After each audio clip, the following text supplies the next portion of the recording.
The meeting to order. And Linda, can you please take the roll?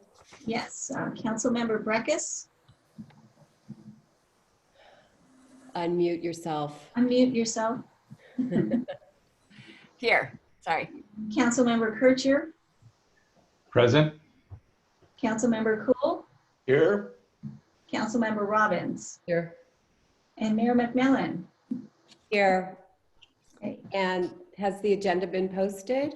Yes. Okay, now is the time for public expression.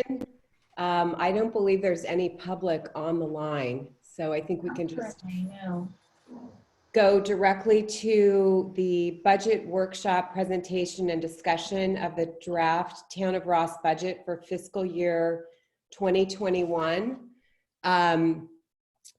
We have decided that rather than have people raise their hands, council members, you can ask questions as Joe moves along through his presentation. It's a little more organic that way. Just be patient and we won't talk over each other and wait your turn. We will be taking a break depending upon how quickly we go after page 18 on the PowerPoint slides. If we go more slowly, we'll take a break sooner. If we go faster, we'll take a break later. Many of you may have heard that at the US Supreme Court arguments 2 days ago, on the audio, there was the sound of a flushing toilet 2 times.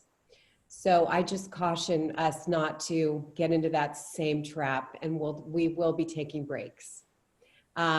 So with that, Joe, I'll turn it over to you. Thank you, Mayor and Council members. The purpose of this meeting is for Council to review the draft budget. I want you to ask, this is a workshop, so ask questions as we move through, provide comments, and obviously it's giving us guidance on the fiscal year 2021 budget, which starts, the fiscal year starts on July 1, 2020 and goes through June 30th, 2021. Just for reference, I'll be referring to it as fiscal year ending 21 or just fiscal year 21, but it's the budget starting July 1. Your direction is going to help guide us in bringing back the budget for the June 18th council meeting, public hearing, where we'll have the accompanying resolutions for hopefully adoption. For that way we have a budget in place for the July 1 fiscal year. I'm going to go through an overview of the overall budget, and then we'll specifically go through each department, and each department head will be available for presenting their budget and available to answer any questions you have about their budget or their operations. And also we'll go through each of the funds. As I say, ask questions as we go. I want to first, because we have our new team member, I'd like to introduce Patrick Streeter to the team. And normally this would have happened in council chambers and in a different, but we are in a virtual world that Patrick has started in. Patrick joined us on April 20th. He was previously working in Santa Rosa as the senior planner with a very good background in both current planning and advanced planning. He led a housing program initiative in Santa Rosa, as well as was the project lead on the downtown station area specific plan. He had the experience of being a key member on Santa Rosa's Emergency Operations Center. Obviously, unfortunately for Santa Rosa, they had the Tubbs fire in 2017 and then the Kincaid fire in 2019, and his position was Deputy Planning Chief in the EOC. Patrick came from before. He was in New York City as a planner there in the environmental planning, and participated in the mayor's initiative of rebuilding and resiliency following Superstorm Sandy. So he's gained lots of disaster between, and now we got the coronavirus pandemic of 2020. Patrick is a graduate of Boston College and has a master's of planning from Columbia. Patrick likes planning so much he can't get enough of it. So in his spare time, he is a planning commissioner at the city of Petaluma. So he sees the perspective also from a little versus just staff, seeing that broader perspective of having the planning commission also. And welcome Patrick to the team, and Patrick has been a great addition to the team already, and so I'm very, very excited to have him aboard. Thank you, Town Manager. Yeah, I'm very, very excited to be here. As the mayor pointed out before the meeting, it's a very strange time to be coming on board, but everyone on staff has been incredibly friendly and helpful, as have members of the community, so I'm really excited to get started. I do have this background in working in larger cities, but I actually got my start in planning working for my hometown back in New Jersey, which was a small town very similar to Ross, right down to the very nice school and a creek running through the middle of it. We did get our own mail delivered to each house though, so that's a unique gem that we find out here in Ross. But like I said, everyone's been really helpful. I'm happy to be on board. I know I have a lot of disaster management in my past, and I came over here and we've got another disaster going on right now. But as I've said to staff, correlation does not imply causation. So hopefully we'll all work through this together. And like I said, I'm very, very happy to get started, and it's nice to meet everyone. Okay. I'm going to move on to thank you, Patrick. And the budget reflects our town's work plan for the coming year. It provides the funding to provide both the ongoing services, and also we'll talk about some new projects and programs we have highlighted. The budget's been developed based on our continuing objectives of providing efficient, effective, responsive services in a fiscally responsible way. I'm going to share my screen to call up the PowerPoint. I think, yes. Here, let me get that. Give me a second. Oh,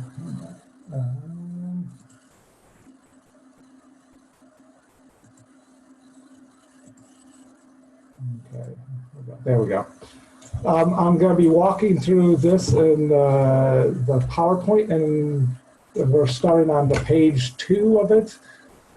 Just real quick, the budget schedule. We had discussed the draft capital improvement plan at council in February 13th meeting. And then at the following council meeting in March, we discussed the 5-year financial forecast and the upcoming budget. I would like to say at the time that was developed, it was back in late February and completed in early March. The world obviously changed some and greater than we thought, where coronavirus was out there. It wasn't as the impact to the US or just getting here. At this stage, if I redid the 5-year forecast, a number of the revenue assumptions would be decreased. I just had some of that built in, but didn't know the effect of, at that time, nor the shelter in place. Those will be reflected, obviously, in the budget before you right now. And today's our workshop on public hearing for the budget and CIP, and then the June 18th coming back to council based on guidance we hear today. I always like to start, the programs and activities in our services are designed to support our 6 goals. And you will hear a lot when you look at our projects and we talk about them. They're reflecting in these 6 goals. And starting with sustaining financial responsibility and stability, the budget before you is a balanced budget, and the general fund does not use any fund balances or reserves in order to be balanced. So, and want to keep it that way. You'll hear a lot of programs in this about maintaining a safe community, improving emergency preparedness, improving infrastructure and facilities. But the challenging one right now is fostering strengthened community involvement. Just given we had a number of ramping up events and activities and engagements with the community, and obviously we're going to have to do it virtually and through internet, at least through the next several months, and we'll see how that develops in the year. And obviously always looking to provide transparency and consistency in our government. Just for a little orientation, a quick overview, we have a number of different funds in the town. Overall, this is a $10 million budget, which is down. Last year was a $10.7 million budget. And that is a result of the coronavirus pandemic and related impacts. There's two groups of funds. There's the general fund and special revenue funds. The general fund is our discretionary funds. Most of the revenues, it's like the general taxes, the property taxes, sales taxes, charges for service and fees. The major component of this is the operating fund, and that's where most of our emphasis today is on the general fund and operating fund. The departments are all funded by the operating fund. We do our capital facilities, so I will say in the facilities and equipment fund, we transfer money from our operating fund to facilities fund to support those capital facilities. And we have emergency fund, which we hope never to have to use. That's a $1.5 million, but if we ever do. And that separates of the total $10 million of funds, roughly $8.6 million are the general fund. Now the special revenue funds, why are these distinct? Well, these funds by either law or how we establish them could only specifically be spent on certain things. For example, there's the state gas tax fund, which are for roadway purposes. We have the roadway and drainage impact funds that could only be spent on public projects in those categories. In the November 2016, we passed the public safety tax. Those monies can only be used for police and fire services. And then the COPS fund is a state fund only to be used for police services. And a general plan update fund, which helps implement elements of the general plan.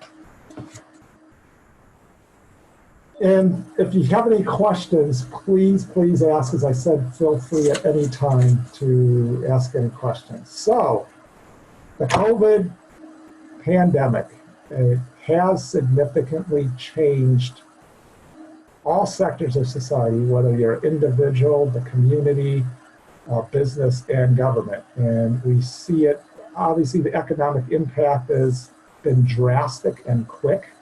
There has been a record amount of U.S. job losses. We're up to 33 million jobs lost in 7 weeks. This is a certain, not just a likely recession, it's a certain recession, and it's here. Now, the thing where it's certain about that impact, what we don't know is the depth and duration of any recession. And so that is very uncertain. But obviously, there is such dramatic impacts, there is not going to be, I would be shocked if there's going to be any quick rebound out of this. That being said, we've taken our best estimate at this time. It is uncertain how much the ultimate impact will be.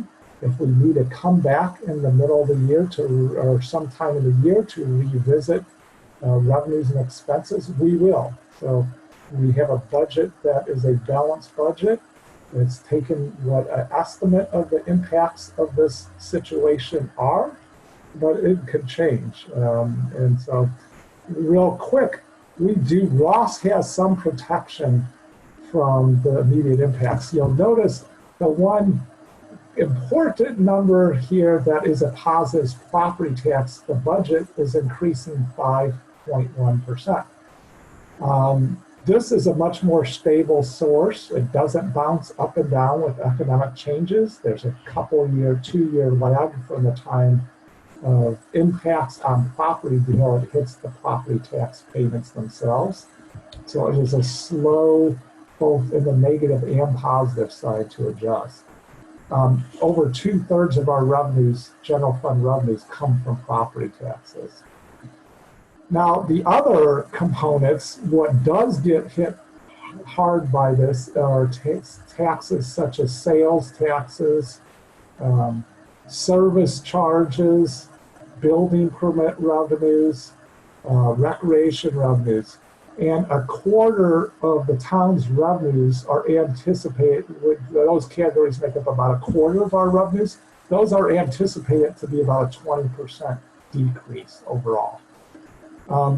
Overall, the COVID emergency has reduced town revenues by 5 to 6%, both this fiscal year and next fiscal year. So even this year, we are already seeing it, but we were in a pretty good position as these revenues losses hit for this fiscal year. You'll notice one big positive number. You're like, what? Intergovernmental revenue up 166%. Well, this is because there's this is reflective of the Wildfire Prevention Authority, the measure passed in the ballot in the March 2020 election.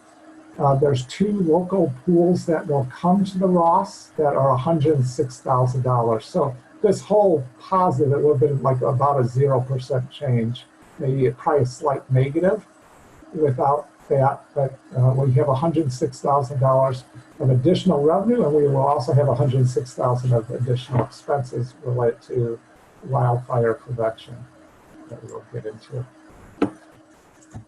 Are there any questions on this? As I said, sorry, no, I got it. If there's any questions, let me know as we go.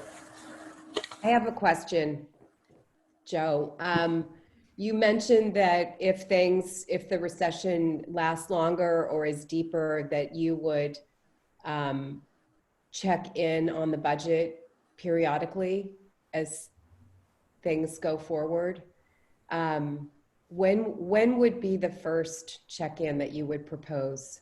Well, if I see something dramatic, I would do it when I see it and see how our budgets align, if we need to make significant adjustments. At a minimum, we have the quarterly reports, so I'll see it quarterly. But if I identify something before the quarterly reports comes out, and I think there's a time to adjust, I will keep you informed. Whether we need adjustments, I think our budget should be in pretty good shape unless something really, really dramatic more happens. As you can see, we're already anticipating a 20% cut. If I need to do more, we will. And so I would come back kind of as needed. At a minimum, we're going to be reflecting back at the quarterly financial reports as we go through. Right now, the big impact's been on the revenue side. A little different if we had a flood that wiped out roads or some disaster that wiped out infrastructure and we had to rebuild it. We'd also have expense side impact. We have some additional expenses related to this, but not that much. This is really a revenue.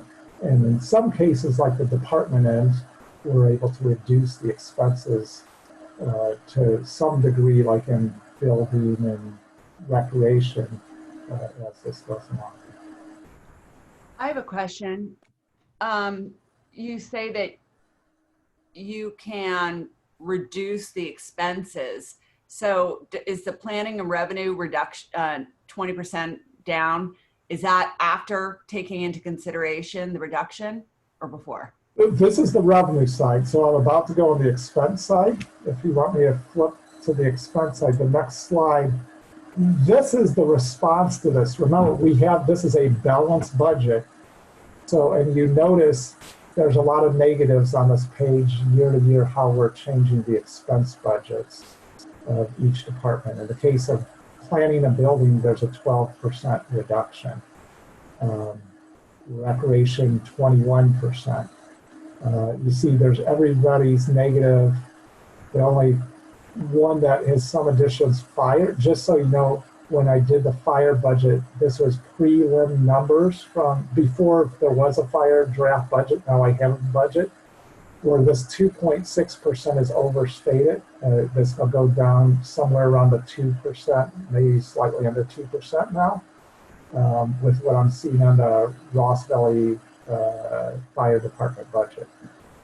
You will notice I say 7% of include new programs relate to fire. That's because that additional 106, that's reflecting the additional wildfire JPA programs, the difference between the 2.6 and 7%. So, does that answer your question? And we'll be walking through each department separately. You can see exactly where we've reduced. Yeah, can I ask kind of a follow-up question?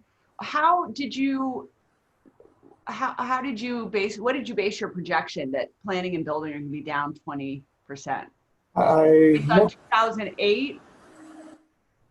No, I looked at, and the one thing you could say about the building side of Ross, as I've heard in the past, is it's a pretty resilient. Even in downturns, it doesn't go down as much as a lot of places. We don't know. So basically where we're at is a 20% reduction. And if it needs to be 30, you know, if we find that's not enough, we'll adjust that as we go along. But for now, it's a planned 20% reduction on the building. Planning reduced some. I would have to look at the exact numbers. If you want, we could dig into those numbers now on the revenue side.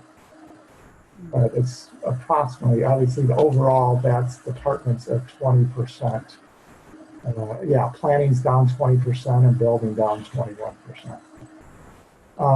Just so you know, even the upswing and our old building permit tech, Simone used to say, every year comes in the same number. And she was actually, it was amazing. We'd always have on building permit revenue, $19 to $20 million for 5 years straight was the number.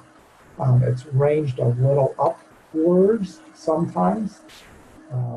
She goes, and typically in Ross, when houses sell, now we have had houses not selling now because they weren't on the market.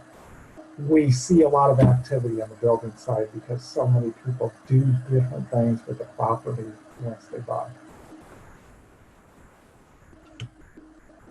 Does that answer? Yes, thank you. And our goal is to keep a balanced budget. So if I see the reductions in the year, I'm going to look to balance the budget and adjust accordingly as we go along. Hey, Joe, I just have another, it's more of a comment.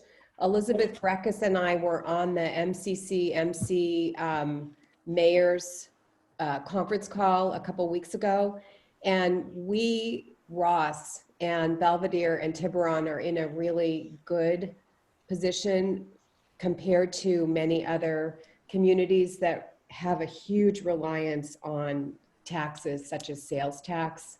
So Larkspur and Corte Madera, you know, those malls are just sitting there dead. Novato and San Rafael, and Sausalito, there was an article in the IJ about Sausalito a couple days ago. So vis-a-vis most of the other communities in Marin were in a really strong position. Yeah. I would say overall, excellent point. Yeah, if you're relying on sales tax or hotel motel tax, this is really, really hurting. Our revenues are down 5 to 6%. Obviously, their percentages are much, much larger. In the case of Corte Madera, out of 539 jurisdictions of the state, they rank 14th in per capita sales tax. We rank 520 out of 539, and this is per capita. Obviously, sales tax, you know, for us, we were losing 15 or 20,000. They are losing millions on that. So it's a very different position. Now they get a lot bigger spikes up when the economy takes off than we do. Our revenue base is, I call it, more stable, not swinging with high times and low times. Usually in recessions, our recreation actually does really well, even with the stay at home. This is different because the recreations have happened because the shelter in place. Obviously, a recession itself actually sometimes could help our recreation because people are more likely to stay local. But in this case, we can't run programs for now outside of online programs, or we may be able to open up programs with 12 people in a class in the summer. So obviously that does change. And looking at our overall fund balances, this is all funds. This is in millions. So we're estimating at the end of the year will be about 12.9 million. You notice it was following the Great Recession, we hit our low point. Now this is all funds, including capital funds and general funds, and you can see the gradual upward stride. And the only reason I'm showing the decrease now is not because of the general fund, it's because of capital funds. We're budgeting more capital projects this year than revenue coming in, but that's what we planned to do. That was a planned expenditure. Whether we can build all those capital projects in the time is a whole different story. So likely it won't, there's a good chance the drop wouldn't be as big because we just physically, this is if we could get every capital project done at a good speed with no holdups. And then going more to the operating fund, and as I said, the operating funds, you see a similar pattern, it bounces a little more up and down. We have over 4.2 million. Now, part of this, and I'll go through all funds, we also have been putting money, transferring $400,000 a year from our operating fund to our facilities fund. And we know our facilities fund, we have severe deficiencies in physically obsolete facilities, such as our fire and police station and administrative facilities. There's a cost. We have a working with a consultant now. In the next either June or July, we will start the dialogue related to the fire station and police, and with some cost estimates there. But think in a range of we'll need $20 million-ish to do police fire type of facilities. We have what I'm looking to do at this end of this fiscal year or next in June council meeting. We're transferring $400,000 a year. I'm looking to up our transfer this fiscal year from $400,000 to $1 million because we have the fund balance to do it. And that's why you're seeing this slight drop from 4.5 million to 4.1 million. Otherwise, this would have been going up. But we're trying to get more money in the facilities fund.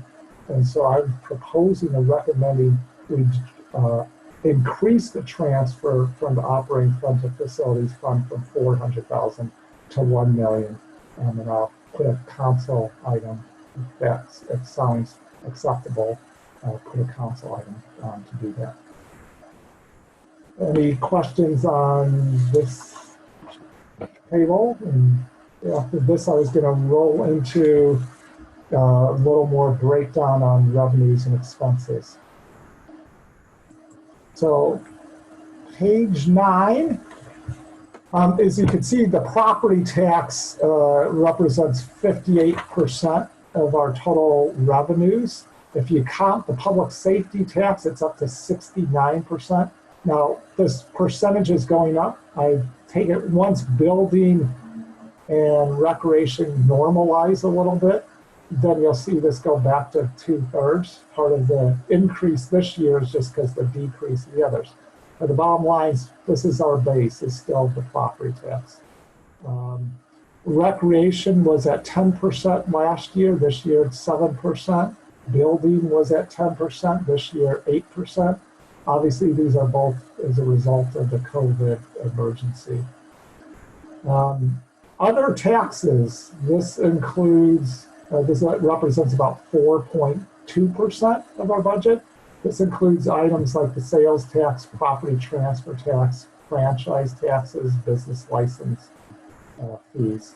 And it's been stagnant for a number of years, this one. And now it's going down some with the COVID emergency. The category that had been doing good in recent years has actually been investments and rents. That's now also, that's about 4.3%. And this year it's stagnant compared to last year, but this had been actually our growing revenue in recent years. And are there any questions on revenues? And there's a detail, just so you know, if you go to, and I'm going to kind of refer to, I don't know if you have your budget binders and your budget with you. The full list of revenues is tab G, which is page 9 of the budget. So if there's any, I'll take a minute to see if any council members have any questions on our revenue, any revenue items specifically or overall before moving to the expense side. Joe, I have a question. For the recreation fees, I mean, I don't mean to be a pessimist, but it seems like those are going to be halved this year. I mean, I don't quite see how we could say they'll be 10 or 20% down, because it seems like the number of programs and the number of participants will be way, way down. What do you think? I am agreeing that one might be, Mike and I are going through different alternatives right now, so I may adjust this for that. But also we know we can be flexible in changing our plans. Some of the costs, for example, obviously if it does go down, we don't have the class instructors and the program costs. So those costs will automatically go down regardless. But we are going through plans right now. Part of the big question is, like you have the big programs, you have basketball, soccer, and the summer camps. And obviously you have a lot of smaller. So it's, my guess is the fall is in big trouble. The question is, will basketball, will the winter and spring, but it's also something we can adjust the cost pretty easily on too. Okay, thank you. But yeah, I think you're correct. I think right now, that one where I would say on building and planning, I feel comfortable. I would say this is probably an optimistic end at this time. Obviously, I'll know more information every week. There's constant, like I was on a call yesterday with the Office of Emergency Service and Dr.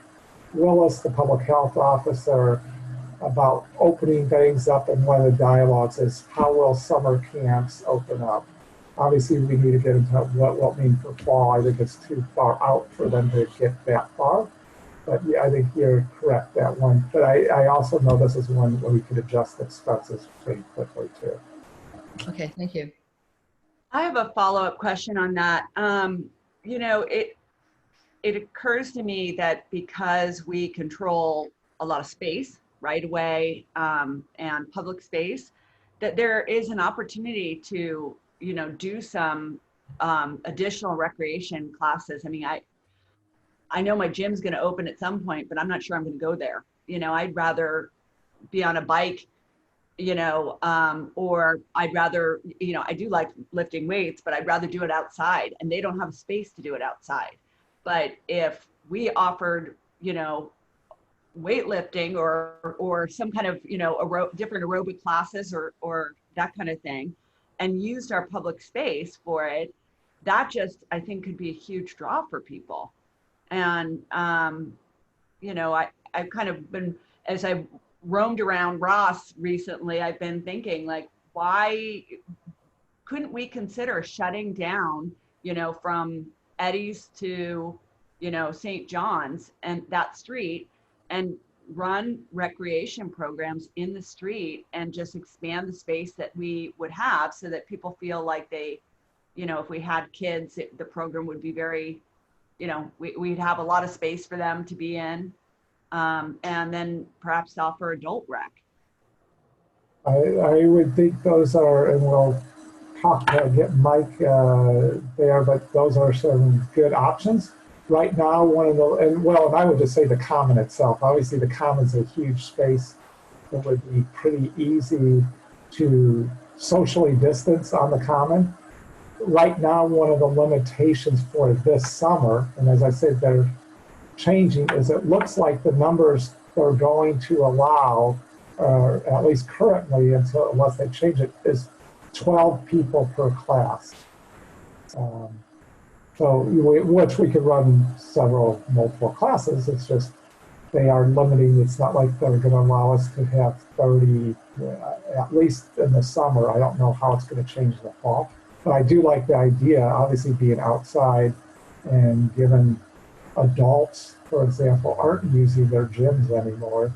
Does that provide an opportunity to run programs outside that are socially distanced?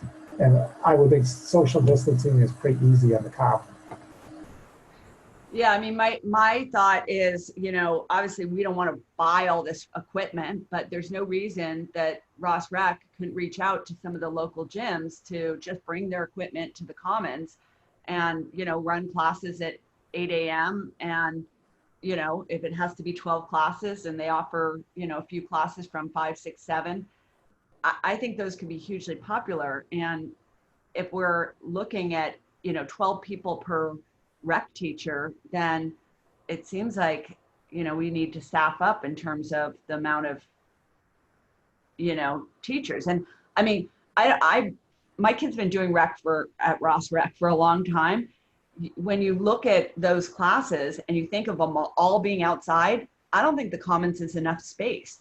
I mean, Top Gun is a program that can have like 40 boys, and there's just not enough space for 40 boys plus sporty girls plus all the other classes that normally are kind of staggering inside and out.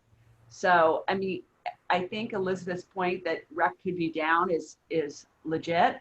On the other hand, it could also see somewhat of a boon because parents are needing their kids to no longer be at their house 24/7, and kids need to socialize a little more.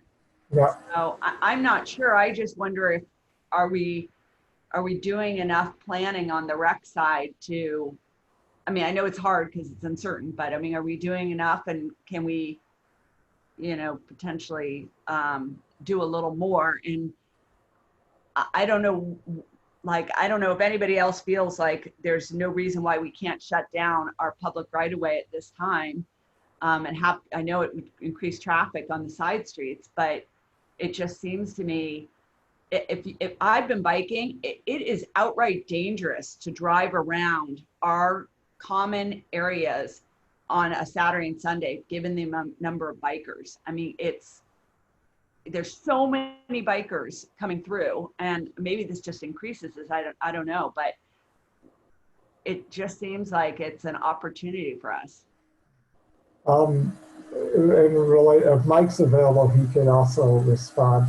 Just so one of the factors is going to be, what does the public health officer allow us? The numbers I'm hearing from him in the summer is probably 12 to class. They also, though, he has a strong desire, and it's probably going to be a requirement to some level, and they're working on it, and we're involved in that dialogue. Mike's talking to all the parks directors who are talking to the public health officer, that they want to keep kids together and not have like 1 hour classes. They want you to be together for 2 weeks, the same group, nobody changes in and out, the same teachers. So how much the public health officer is going to allow classes, say 1 hour classes for adults, may or may not be allowed. So part of this is working, and that's what we're going through, all the potential. So Mike's been looking at lots of options and different things. But one's going to be, what's the public health officer recommend, and then how you operate that activity, whatever it is, safely. That they want to keep the same cohort of kids. They said they might even require up to 1 month, that you have to be in a camp for 1 month, the same kids, same teacher the whole time, and not only does it sound like they're not going to likely say 1 week, it sounds like the 2 week might be the minimum. So we will go through, but I love the ideas of also looking at the adult side of this, is this an opportunity But part of it's going to be what related to either kids or adults. What is the public health officer going to allow to happen?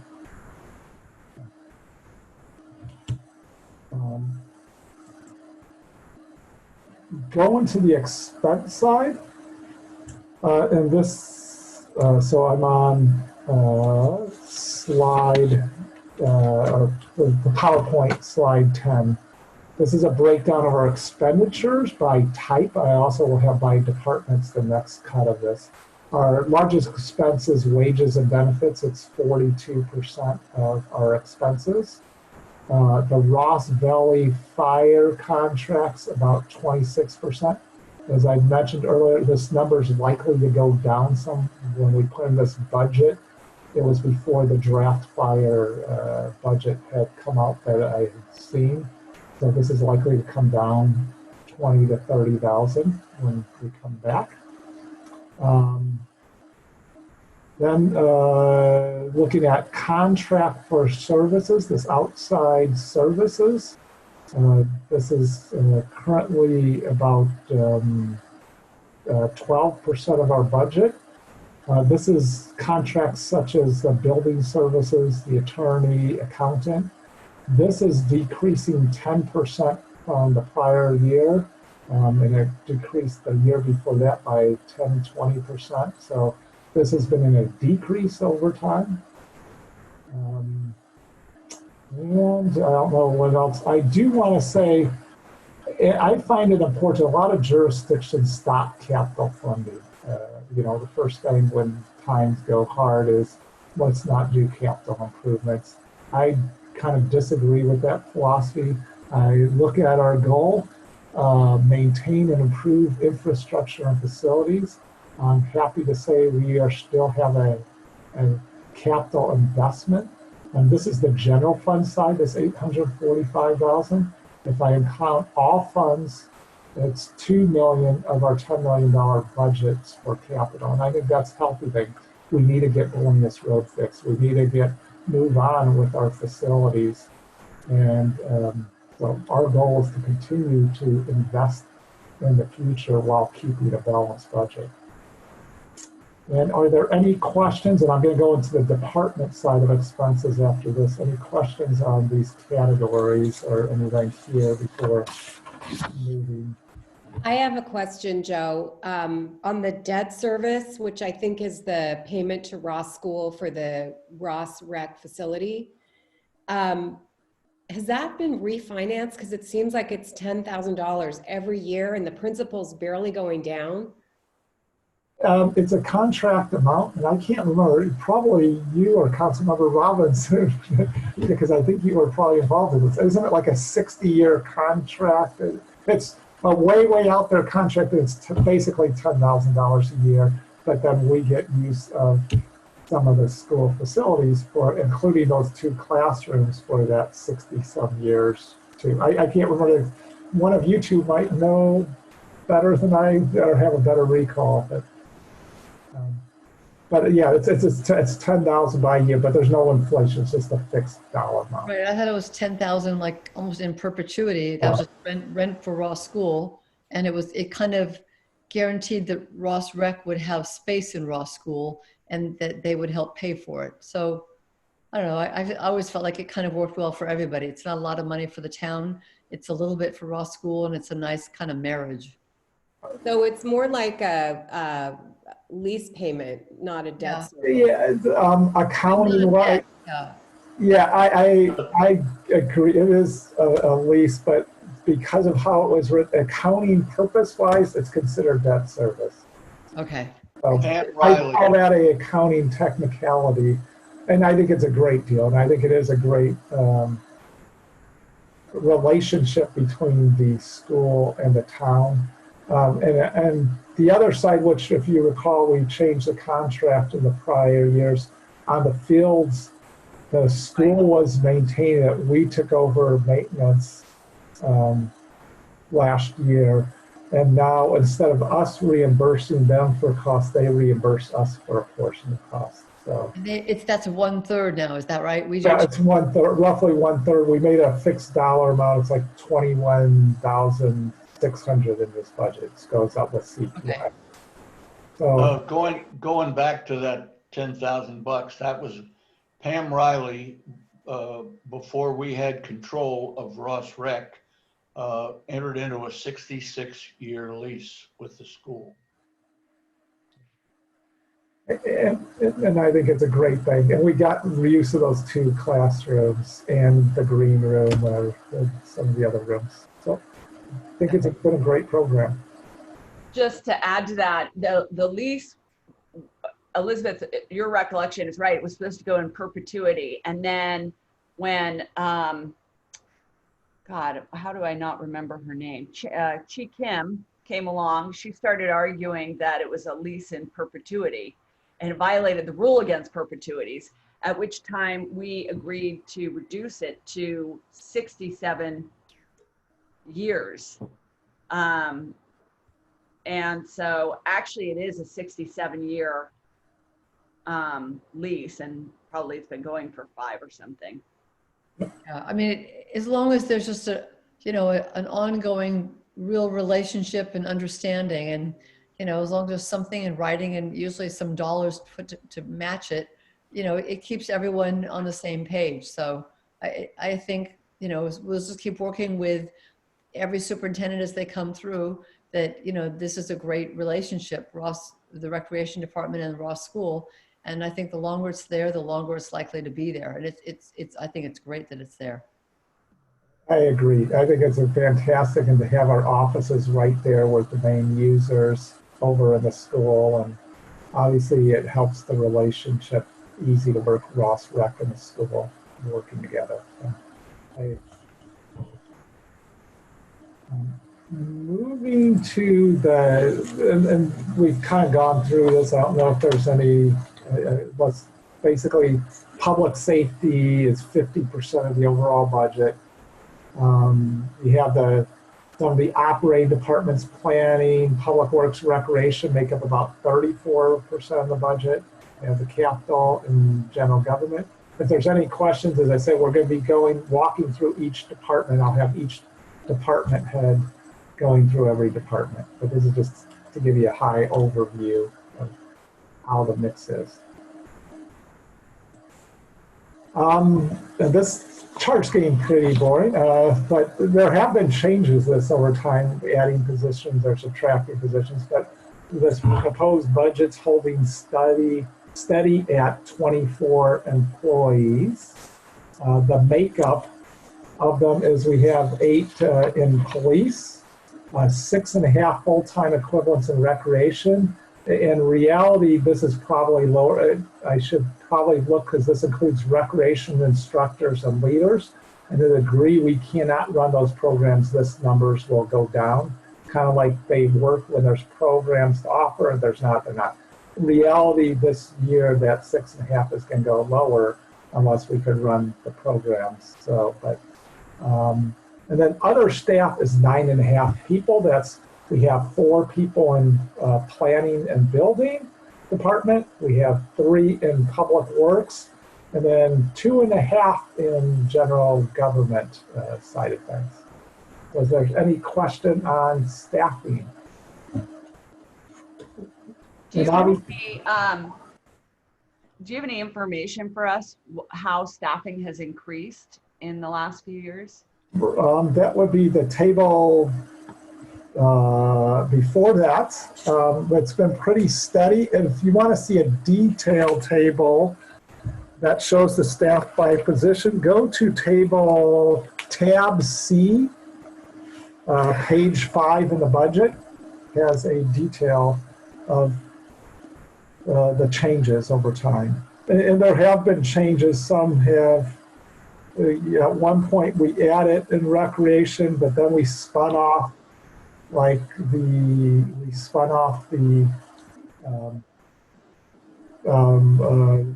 preschool, so that it went down. Building, obviously we added, instead of going contract, to add internal, and I will say that has saved a significant amount of money and provided better services to the community. So, but that page 5 of tab C kind of shows the changes over time for list every position going back to fiscal year 15. So, Joe, staffing, what is happening about the police officer who left? Are we filling that position? yes, the chief has, and I'll let the chief, are you there? I can let chiefs respond more specific if we could get him on. Linda, could you get chief unmuted? I don't have controls when I'm sharing documents. Yeah, I'm here, at least audio wise. Yeah, we have an application in progress, and we've actually started the background process. But it's going to take some time because right now we can't get a vendor to do our background, all the complete package, because in-person interviews can't happen right now. So we're doing as much as we can until we get more opening in the shelter-in-place orders, when we can finish up the application process and bring somebody on board.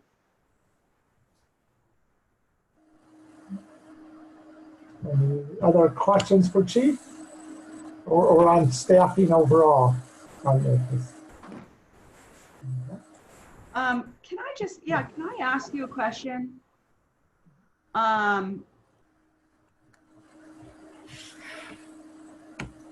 Just looking at planning and building staff levels, that's really went from 1 in 2015 to 18 to 4.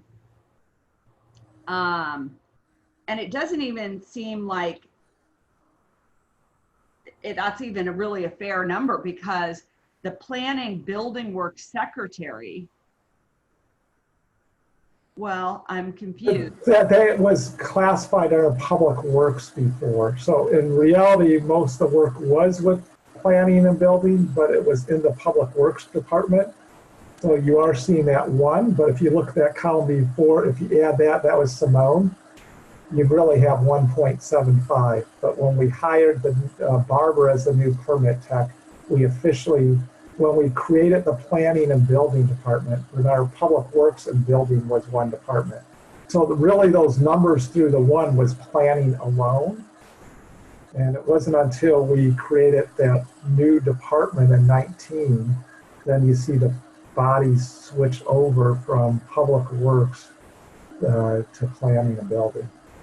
So part of that's the reorganization. The other is that we hired in-house our building inspector, which I'd say we are getting a much better level of service than having somebody here full-time, so 3 times a week, a much more consistent service, and actually saving money versus the contract we previously had for that by having the inspector in-house. Well, then wouldn't we see a reduction in outside services? We did. The cost used to be, and I'd have to go, the cost used to be significantly more. And that's part of, in the last couple of years, we've reduced several $100,000s of outside services costs. So if you look at the budget page, let's go to page 16 of the budget itself. There's outside services, and the years before I don't have, I mean, I could grab an older budget document, but in fiscal year 18, planning and building was spending $669,000. This year's budget's $277,000. So right there we have a $400,000 reduction related to the change from going contract versus in-house. I'm sorry, can you just tell me again where that number is? Page 16 I'm there. on the budget document itself. Yep. Tab K. Whereabouts is that number? Okay, if you go down, at first it's planning and buildings budget. You see wages, employee benefits, outside services. The outside services, look at the bottom line, was $668,000. This year's budget is $277,000. I see. Okay. So there's a $400,000 reduction. Okay, got it. Thanks. And are there any other questions related to staffing? That's, moving to what's the bottom line of everything. Remember, out of curiosity, do you guys have an orange, but I'm not sure my shared screen, is there an orange box or is it only on my screen above on my PowerPoint slide? Yes. There Yes, is? I see that. Okay, I don't know what that is. Okay, and I don't, okay, there, just by moving there, now it should have got, well, it's kind of still there. I Coming need to back. move this window away from shared application. Okay. Sorry about this. I don't know. I've never had that happen before. So, so you guys can see that orange box up there. Sorry, I don't know how to get rid of it. We can Joe, move you it. should be able to grab it and push it off the screen. Well, the box. Yeah. Yeah, try highlighting it. It keeps wanting to come back. The key's not going to come back.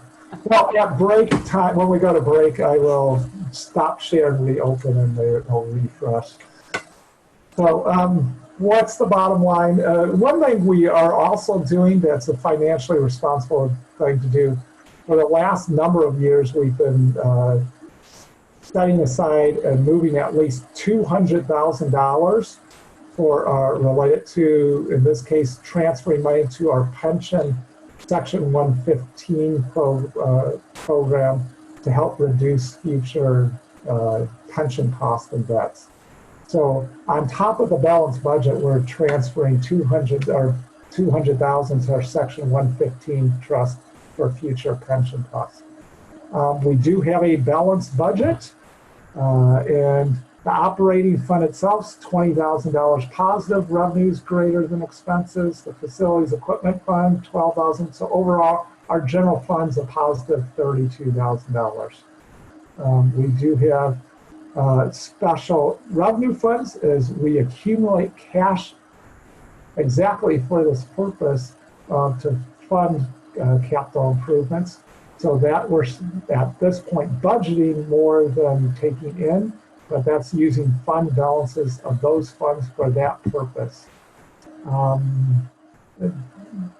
And is there any question of the overall, but we do have a balanced budget, and as I said, the general fund uses no fund balances or reserves, and we also have additional $200,000 transfer to pensions above our cost that CalPERS charges us. Questions? Move. Now this table, and I know this could be confusing, but if this is our income statement, and if you understand this page, you really understand the whole city finances, because it's all right here. And I'd be more than happy after the meeting. Obviously, I'll take any questions now, but if anybody really wants to know more about this table or any of this information, please call me and I'll walk anybody through any of our finances. So that's the paramedics. So Chief, your authority took off. This is also found on tab D, page 8 of the budget. It's the same information. Obviously, this is normally too much information for a PowerPoint slide, but it's kind of hard to edit it. And plus, as we walk through, this is page 6 of your budget. Sorry. Wait. Yeah, page 6 of your budget. So tab D. And just real quick, and why this is our income statement, this top line, estimated fund balance, this is coming into the fiscal year, and under this orange sheet, I will see if I can move it. It's not going to let me move it. And you can see it in your budget, it is about $9.9 million, $10 million of the general fund coming into the fiscal year. The other funds, the special revenue funds, are 2.9 million, and we have 12.9 million of funds coming into the year. That's our starting line. then, as I said, a lot of our focus is on the general fund. And particularly our operating departments are funded out of our operating fund. You can see we start with the 4 million. Here's all the revenues that we mentioned.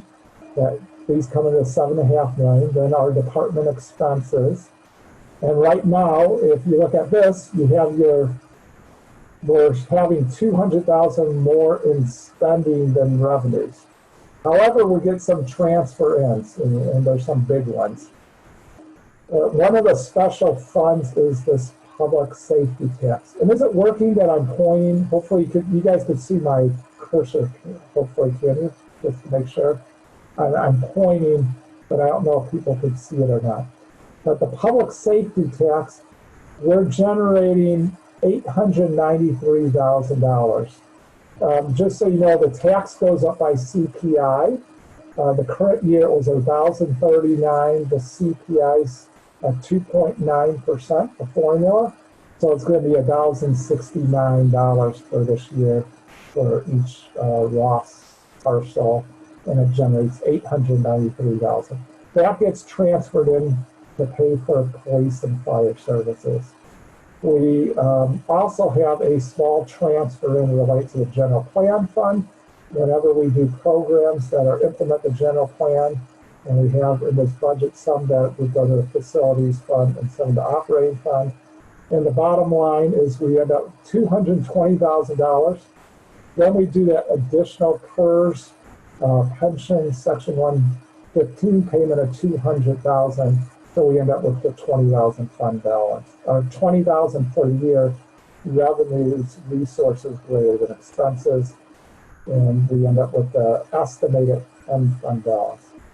The facilities and equipment fund, remember I said this number, this 4.2 would be, or starting would be higher. My proposal, this does show instead of $400,000 a year transfer in the current year budget, making it $1 million to get this figure up to 4.4 million of facilities fund at the beginning of the year. As I said, you know, I'm just going to use a real out a rough number, thinking in terms of $20 million of costs coming down the road on this.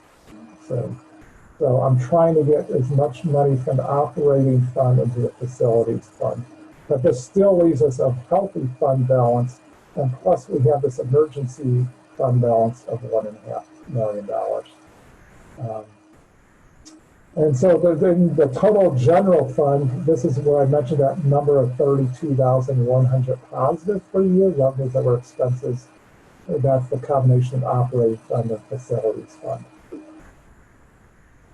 Are there, and I know there's a lot here, and this is obviously where we're estimating the year-end fund balances to be. Any questions on this? And I said I'd be more than happy to talk offline or take any questions now. But if this really is the big picture, the whole income statement of town that really shows all of our operations at a high level. This is the flyover. If you understand this, you can really see how what's being spent and what the funding sources are. I have a question. When are the transfers to the facilities fund and the pension liability? When do those occur?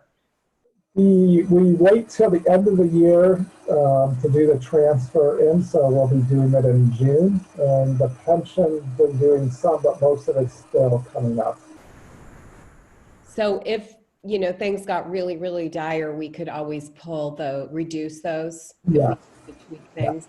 But I would say obviously, you're saying for a fiscal year, for this current year, that there's no reason not to do the transfers because we have sufficient funds. Yeah, but exactly. If things got really bad, the first place I would look, I would first look to reduce department expenses more. So, and matching up more as if it was a building issue or recreation issue, or is it a general tax issue, I would look into department expenses first. Second place I would look is this pension payment. This is really extra. We don't have to be doing this This is to help our future liabilities. I want to continue doing it, but if things got real drastic, could go there. There are some capital projects could maybe look to hold back for a year or two more. As I said, this is a pretty ambitious, my realities, we never build all the capital in the budget, because you're budgeting based on you're doing it. It's hard to get all the projects done in the fiscal year. The budget, so it's over ambitious on the capital side to get it done. So I think there's a number of stopgaps. I don't think there's a reason to touch this whole $1.5 million. I would not want to touch fund balance overall. I'd only do that as a last resort, but if you're right on, Mayor, this would be one of the places I would be looking. But first I look at department expenses before it's there. So And also capital projects.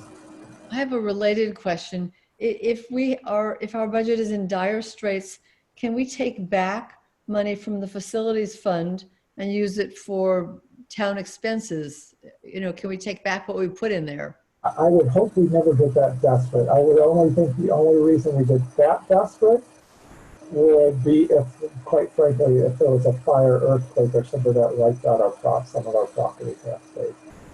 But we could legally take money. Yeah, this is the general fund. We have discretion, and we have this $1.5 million.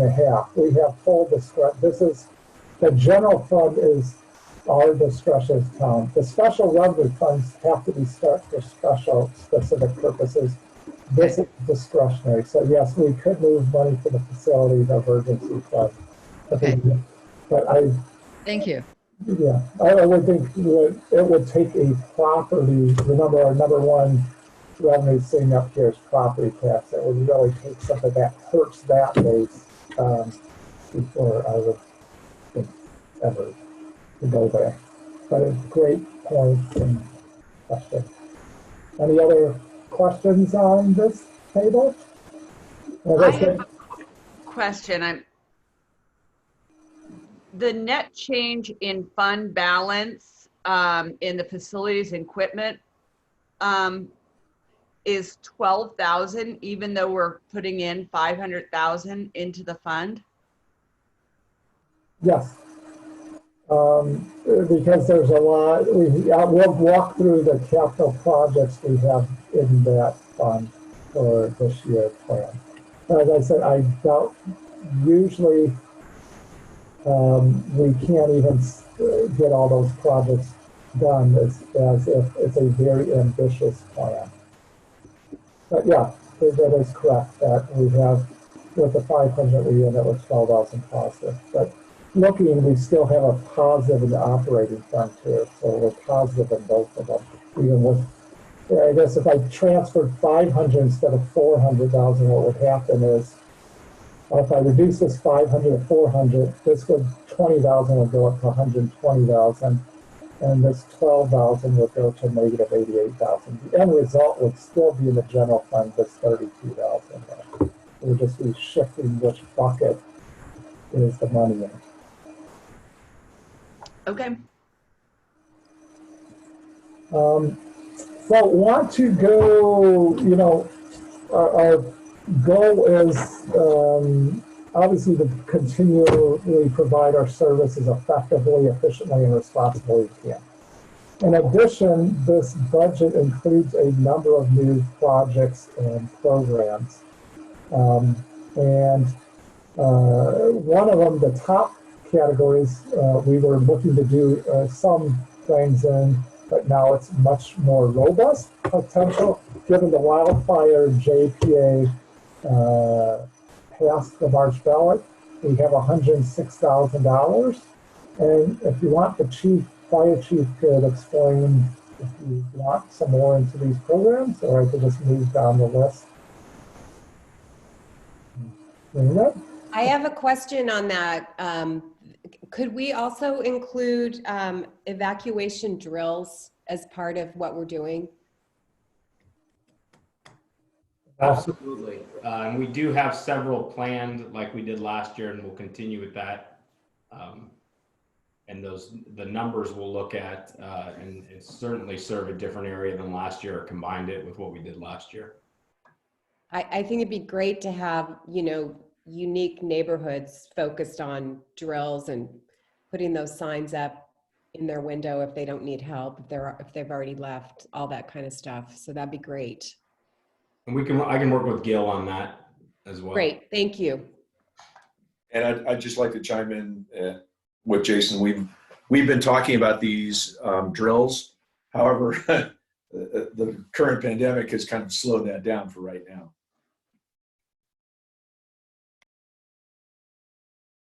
Yeah, the other thing we were going to try to do is get a list of residents who need help in evacuating.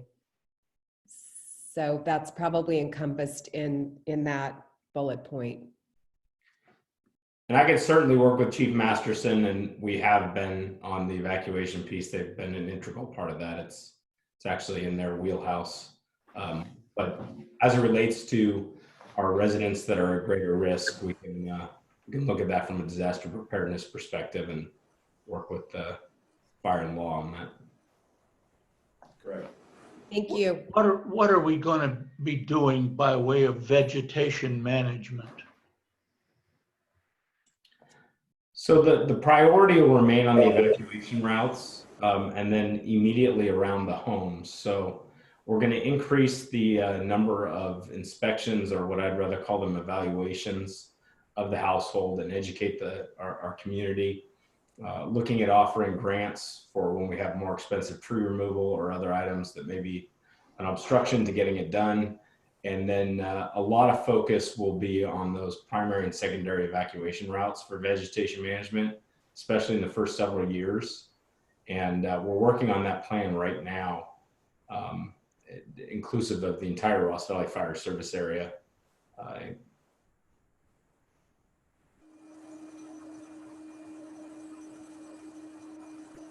What I'm not clear about is, why is this in our budget if the fire department is doing it? So Joe can clean up if I screw this up, but as one of 17 members of the Joint Powers Authority, the Marin Wildfire Prevention Authority, you're actually the member, not the Ross Valley Fire Department. The Ross Valley Fire Department doesn't have taxing authority, so they're not a member. So the revenue in, as Joe said, is revenue in, revenue out. And then those are really the two funds, one of them being defensible space and the other local controlled funds. So to accelerate programs or projects in your town. The other 60, so those are each 20% for a total of 40. The other 60% of the funds would be towards the greater vegetation management, what we call the core in that program. And most likely those funds will remain with the JPA. Those projects will be managed by the JPA. But these two buckets, if you will, or categories that are each 20% of the total revenue generated by your constituents, go back to the control of the town. So in case of the evaluations, we're working with Central Marin Fire, Kenfield Fire, Ross Valley Fire, Marin County Fire on our defensible space evaluation program, and we'll determine a cost per inspection, and then ultimately I go back against that budget line with the town, and then whatever balance is left, I'll call it the Joe Chin language in the JPA, can be used for mitigation. And that could be grants for defensible space work, that could be work on evacuation routes, etc.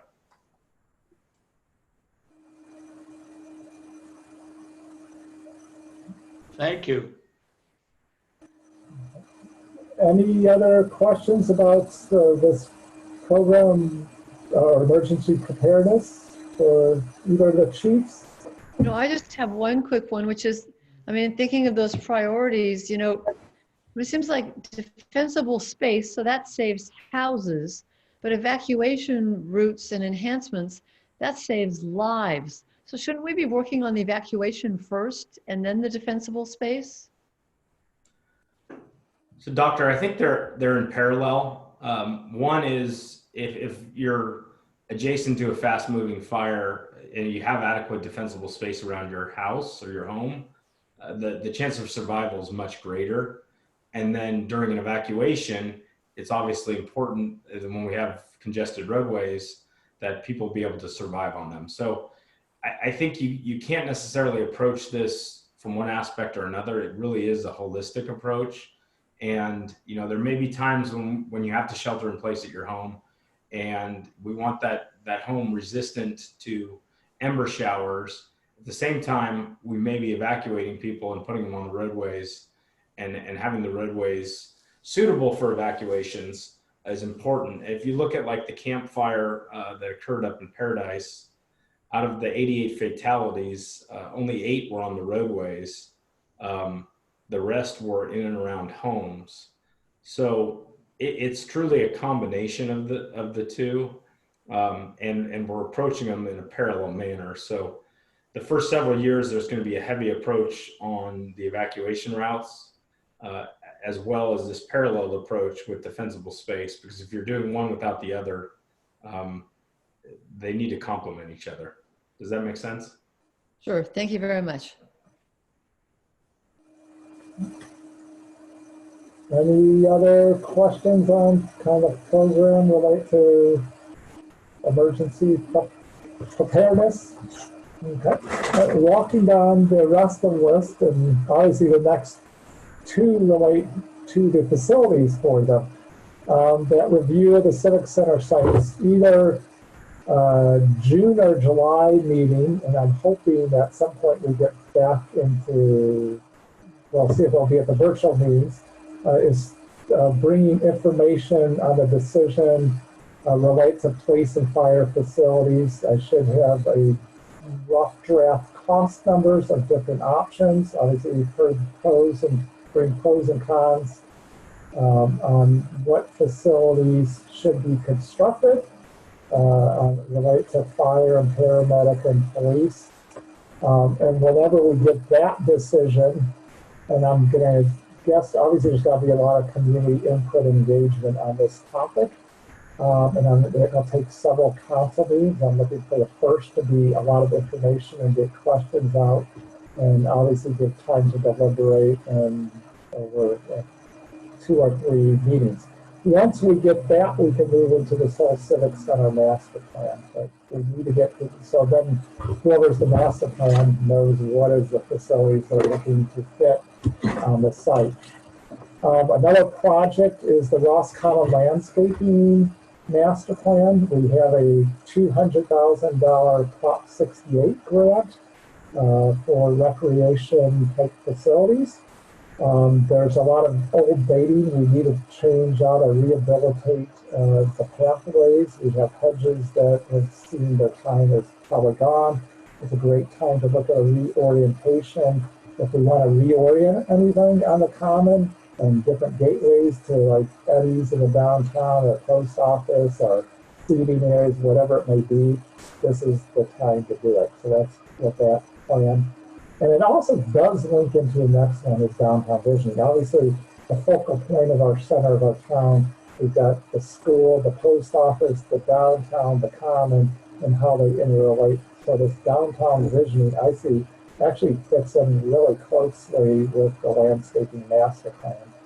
And I'm looking at the zoning, our zoning and review. We have general plan housing element policies relate to diversifying housing options. Going to the, Mike has been working with Terry Dowling on the age-friendly raw strategic plan. Unfortunately, with the COVID, these next 2 have been kind of on hold. They were set to do meetings with other people wanting to participate. We're looking to meet at a restaurant. Obviously, everything's a bit on delayed because of COVID and shelter-in-place orders.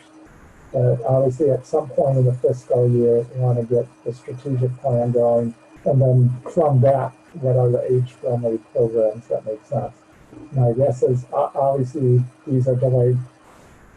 Earlier, we had talked about expanding community events and whether the town, whether it's the town running something like the 4th of July or town dinner, or better yet, I say brokering, facilitating, helping other people run events like on the common or downtown. Obviously, that's another one. that's likely delayed because of COVID. That's likely till 2021, and obviously we'll play it. I think at some point we want to get the community back together and those social opportunities. However, with social distancing, obviously it's changed. We were going to be running recreation programs, had a great agenda of recreation programs at Natalie Coffin Green and Three Bear Hut. That obviously probably has to wait till next summer, which is still the fiscal year, to utilize those facilities. Relate to flood control protection plan, there is about to start up for the Corte Madera Creek project, roughly from Lagunitas Bridge down to the bay. Environmental consultant has been selected, Panoramic, and they will be starting work. I'll be seeing my first meeting with them, I believe, next week. And the goal is to bring some options, develop and bring them some things forward to the community. And obviously part of this relates to the COVID with the timing and how we do that. But in looking at probably late summer, early fall, from what I'm hearing, I haven't sat in a meeting with the consultant yet. There's a timing that would be coming through the community, and obviously I'll keep the council updated as we get more information on that. Then we have the processing the underground utility districts. One large one, the large one with Glenwood Fernhill, we're looking to bring that to council meeting with the first resolution to the June council meeting to make a decision on whether that should be moving forward or not. And if that is to move forward, to the assessment engineer and bond council for that to be. Are there any questions related to any of these new projects? And we could also talk about them when we get into departments if you want to. Then we have the new capital projects. A big one everybody's been waiting for, and I wish it could have happened 2-3 years ago. We had the funding available 2-3 years ago, but we're waiting for it to happen, and it is the roadway rehabilitation of Bolinas Avenue. San Anselmo is running this project. We ran the drainage project. They're running the roadway project. They're both 50-50 funded between the two towns. They are to be going to bid this month, and so we'll have a contract hopefully to award at both the Ross and San Anselmo Town Council in June for work hopefully to start in July and get the most road in the worst shape in Ross finally completed. Also, there will be rehabilitation of Thomas Court. We'll continue with the Winship Bridge design and site preparation work. We talked about the prior slide was the Ross Common Master Plan. This will be, and this is probably ambitious to start in this fiscal year, the actual construction. It just depends how things move along. But we have the construction of what comes out of the landscape master plan. I budgeted in case it does happen. That's why I say likely it's a 2-year project. I would think, unless we move real fast in direction, it's likely to happen the following fiscal year. Natalie Coffin Green Park, there's the pedestrian bridge need to be rehabilitated. So we have that. Ross resurfacing Ellen Park tennis courts. There's a number of pretty severe dead spots. I'm not a tennis player, you tennis players can say, but from the tennis end, there's dead spots. We looked at 2 different styles. We'll be looking to resurface the tennis courts. So, and we would bring a contract forward in the coming months, obviously somewhat related to this whole COVID situation.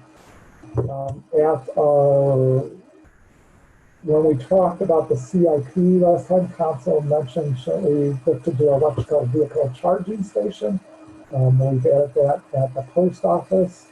Look to do that and getting whatever grant monies we can from TAM or other associated entities. In this year's budget, we had a seismic review of the town hall facility and the post office. Just so you know, the post office is in good shape. They already have the improvements they need. That town hall will be coming forward in the next few months with a proposal to do seismic improvements in town hall itself. And then there's always various improvements in public safety. Usually they become emergency ones when something breaks, but it is an annual process. Something is given that facilities breaking pretty regularly, and also obviously something for town hall buildings. Looking also to do ADA transition plan as soon as we can. Update that and obviously work in some ADA improvements. Are there any questions on the capital side? I have a question about the Roscommon landscaping project. How much of that, what's the budget for that, and how much of that is town funds and how much of that is grant money? Okay, for now, and this is a real rough number, we have $300,000 in the budget, and the grant would pay for $200,000. And we have to have some money that's probably bigger than the match, but we're just thinking to really do something significant. So for now, and I call it kind of a placeholder, we have some rough draft estimates of rehabilitating the asphalt pathways and other things, but until we go through the landscape master plan, I call that 300,000 kind of a holding figure. You know, just looking at various improvements, but we don't know what's going to come out of that plan to say what to fund. And then is the grant money, is that ours for a year or two or three ahead, or does it have to be spent by a certain deadline? There is a timeline. The state has been very, very slow in putting out instructions. So it's been a little concerning how slow they've been in putting out the instructions for it. But there is a timeline on it, but we haven't got, at least unless Mike knows in the last few weeks, I know it was like 2-3 weeks ago, the level of details haven't been provided yet for local agencies. It seems odd that there's grant money with a deadline and we don't know the deadline, but maybe we can. Well, it has it in there, but they haven't given the instructions. I think it's in there, but there haven't been instructions yet how all the way finished. Okay, thank you. But and as I said, the budget itself will come out of the master plan. And so I call that 300 kind of a placeholder, but it will be something significant given the pathways and hedges along. With that, I don't know if we need to go through this next table. It's more detail. We're going to walk through every, unless somebody has a desire. This is page 8 of the budget, tab F. But given, I think we've covered most of this. And I was gonna, I think now would be, unless there are questions, a good time for a community public comment on anything to date, unless council does have questions now, or maybe even a break. I'll turn it over to council. Yeah, I think assuming there are no questions, we should take a 5-minute break. Do you want to see if there's any public comments out there, or any public that wants to provide any comments? I don't think there's any public on the line. Linda, do you have any emails that you've received? I don't have anything. So should we take a 5-minute break? Okay, see you in Okay. a minute. And I'm gonna stop sharing. Restarted with this improved sound quality. Actually, I'm getting better sound quality from you guys too.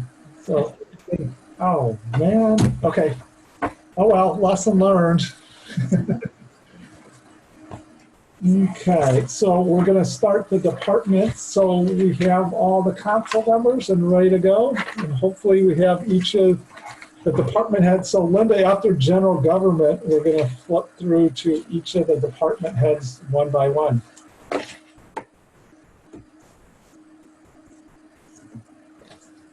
So Julie, are we ready to go? Yes, let's go. We're making good time here. Well, Linda, do you want to tell us when you're going to push the start? I've already pushed the start. The next, we're going to start walking through each department's budgets one by one.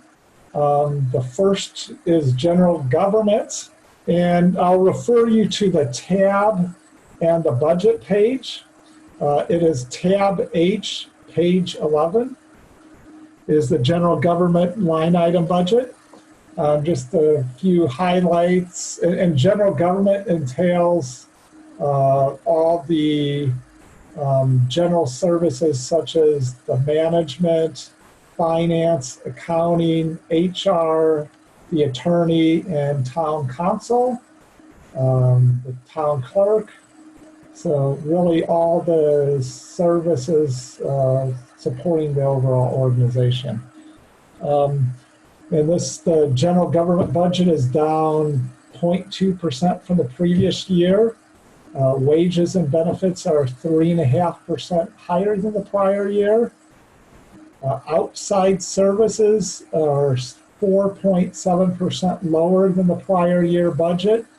One item we did remove from the budget was last year we did an experimental program of a school crossing guard at Sir Francis Drake and Bolinas, and where we think the program might, be success. We have removed it because the drop in the revenues at $9,000. I did talk to Dr. McDowell, the school superintendent. He understands.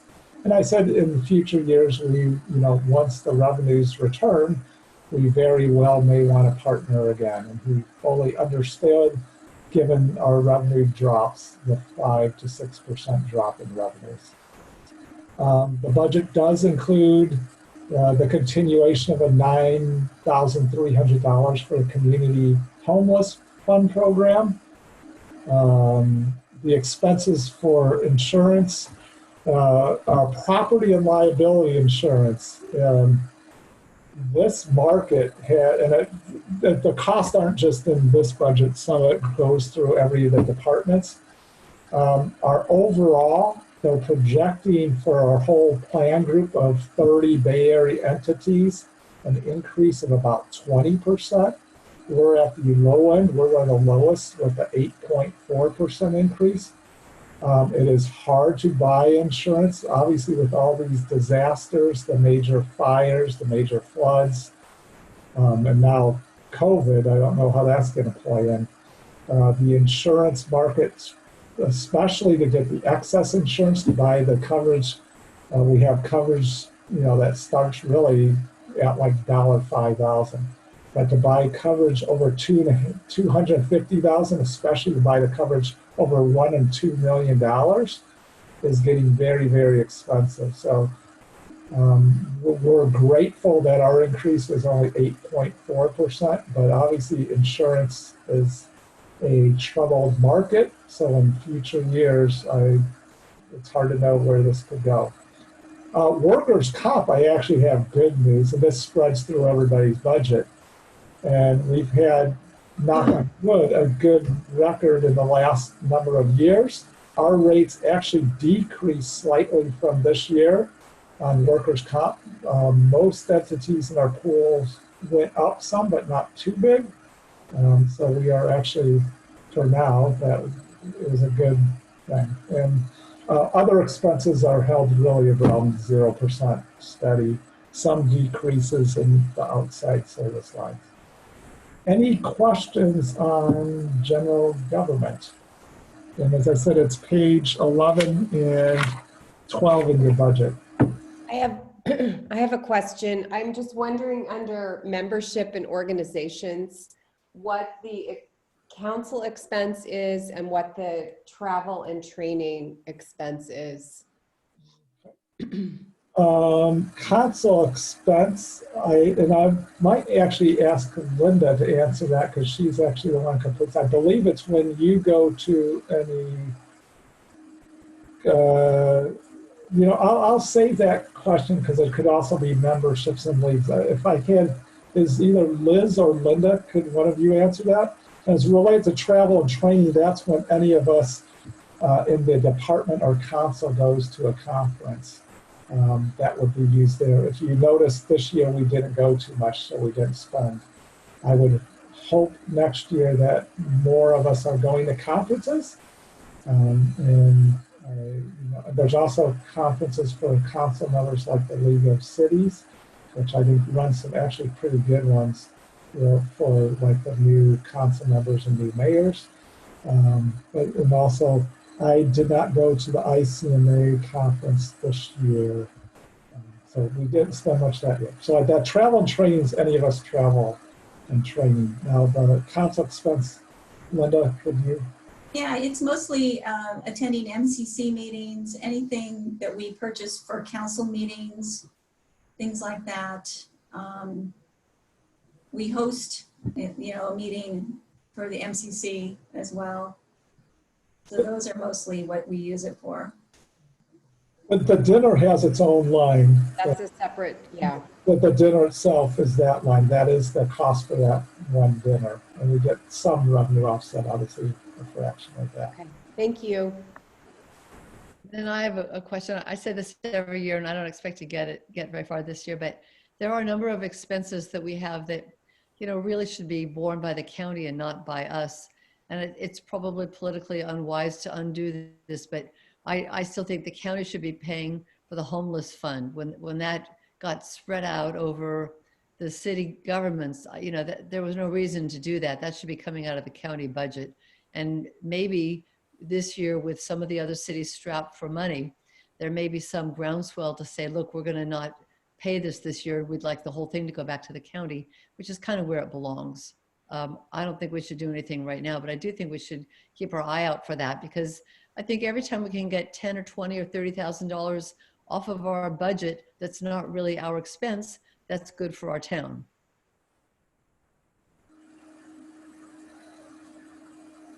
Can I just respond to that? We pay the least amount of any city who contributes to that homelessness fund. And it actually, the money that has been being spent has made a huge difference in reducing the number of homelessness in the county. And I think with this COVID-19 situation, there's going to be a lot more vulnerable people. And so Beach is now our new representative on the homelessness committee. But I don't expect that the costs are going to go down. I think the need is going to be greater. No, I agree. It's just, I think it should be coming out of the county's budget, not our budget. That's my only point. But I don't see that happening right now because I think it's political suicide to take it out of our budget. Well, we've had this argument every year about this and about the Major Crimes Fund. My view is that they're not large expenses, but they are justifiable because they are problems that affect each town in the county. And there's at least as to the major crimes, and I think as to homelessness, there is a formula to determine who pays how much. And part of the basis is the population of the entity. And the county picks up a large portion also of each of these, as I recall. I went to one homeless meeting this year when Julie couldn't go. And I was really impressed with how much they're able to do, how much service and how much saving I think the county homeless fund is providing. So I think we ought to, I know you're not asking Elizabeth for us to cut it out, but I really strongly support them. I have a question. Can you tell me what is the minute taker expense of 9,000? That's the minutes we do after every council meeting. So that's those minutes that we go through and approve every council meeting. So it's for the person who does it. Who's the person who does it? I thought it was Linda. No, we've always had a consultant. Linda, the new one, we changed. Yeah, we are using a new person, Lisa Harper. I don't actually, the minutes take hours and hours to do. I don't have the time. So that's why we have a minute taker that transcribes. Okay. And then the crossing guard, I just wanted to ask, was that was us paying half, and I was just wondering was I think I'd like to go through the entire budget before I even request that we consider adding that back in, because I do think it's a huge benefit. But I just was curious whether, when you talked to Mike McDowell about that expense, whether he, if we did fund it, the school would fund the other 50%.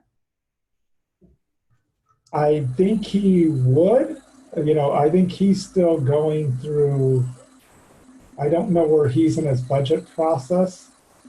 Schools, obviously how they open next year is unknown, I think, in the fall time. And so I know he likes it overall. I don't know where he's at his budget, whether he would fund it. I know he would if he can.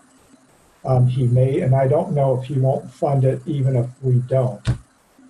I did say we'd look to participate again in good time, when the revenue situation returns. But I could talk to them some more. I think on the school end, they're probably in a state of not sure what fall looks like. Mm-hmm. Did we ever get feedback from TAM on how many people were using it? Because I thought they were going to actually actively survey that. My recollection is that they survey all of the crossing guards in the county that they pay for every couple of years. And I don't recall that they were going to do a special survey of this Bolinas Avenue one, independent of what they do for all the county. Okay. Well, I'm happy to go through the budget a little further before I see whether it seems appropriate to ask to put that back, have the council consider putting that number back in. Okay. That's it. Thank you. Okay. Well, so we'll put that on the sideline and come back at the end, and if there's any other items such as that. Any other general government questions on the budget? With that, I'd like to move to the fire chief. And by the way, is my sound better now that my binder and papers are not on my computer? Yes, better. Yes, thank you. I wish you guys would have told me. Here I thought it was a good resting spot for my budget document, but I should have thought about that. Okay, so fire and the fire chief, Jason Weber. Alrighty, thanks, Joe. Good morning, Mayor and council members. I hope there's not an echo here. I'm sitting in a small office. The fire department budget is essentially a baseline budget. The only associated increases as we moved working with the managers were contractual in nature. So that's employee MOU agreements, contracts that are outside of our control. As Joe stated earlier, there is a general increase because of the Measure C funds to support the Wildfire Prevention Authority. Other than that,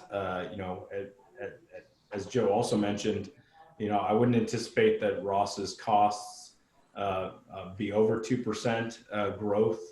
And then, the majority of any funds to make up the difference at this point are coming from the Vehicle Replacement Fund. And we'll look at mid-year and then again towards the end of the fiscal year at truing that up. And also, as we move through this, what's most likely a recession, in the fall, we'll revisit the contribution levels from the towns And if we have any change in position fiscally from the towns, in a worst case scenario, we would go back and look at the budget again. So what you have in front of you is really a baseline budget with contractual adjustments only. Services and supplies were essentially left as they were this year. And then I don't know, Mayor or Joe, if you'd like me to cover some of the items that'll be handled by the JPA. I know there were some questions on the other slide, and I talked about the priorities.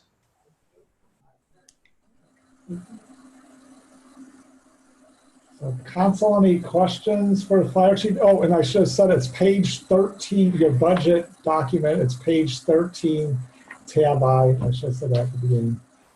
Any questions for chief about the budget or programs overall?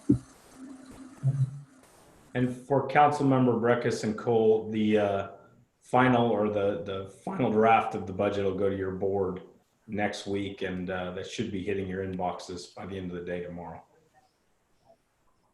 Thank you. And I will make the appropriate adjustments to our budget. As I said, we're overstay at this time because I didn't have the draft at the time we put these numbers together. So they, as stated, will go down some from what is in this budget document on the JPA cost. So if no other questions for Jason, thank you, Chief. We'll move to the next chief, Police Chief Masterson. If we could. Yeah, good morning. Our budget is pretty standard. It follows the last couple of years. There isn't really any increases. As a matter of fact, we're down 1.6% from the previous year. And the difference in that figure relates mostly to wages. We lost an officer who transferred over to an East Bay agency recently, and he's a senior officer, so we'll be hiring somebody eventually that's starting at the bottom level of our pay scales, so they don't get the wages and benefits that a senior officer would have. And our wage numbers also include this 3% wage increase per the MOU. You can see the numbers for the Major Crimes Task Force. It's budgeted about $18,000 this year. Pretty insignificant. Dispatch services is budgeted at $55,000. It's a 10% increase from the prior year. If you'll remember, Fairfax, who provides our dispatching services, let us in on a multi-year, very, very, very, very great cost savings for a number of years. And now we're catching up to the cost of the service for Fairfax. However, if you look at our budgeting for dispatch services compared to agencies that contract with the sheriff's office, it's significantly less. Probably in the area of $25,000 to $30,000 a year less. Cops funds, $175,000 a year. It offsets the cost of an officer for our department, and that will continue again this year. So if you look at our budget, if you have any questions, I'm available.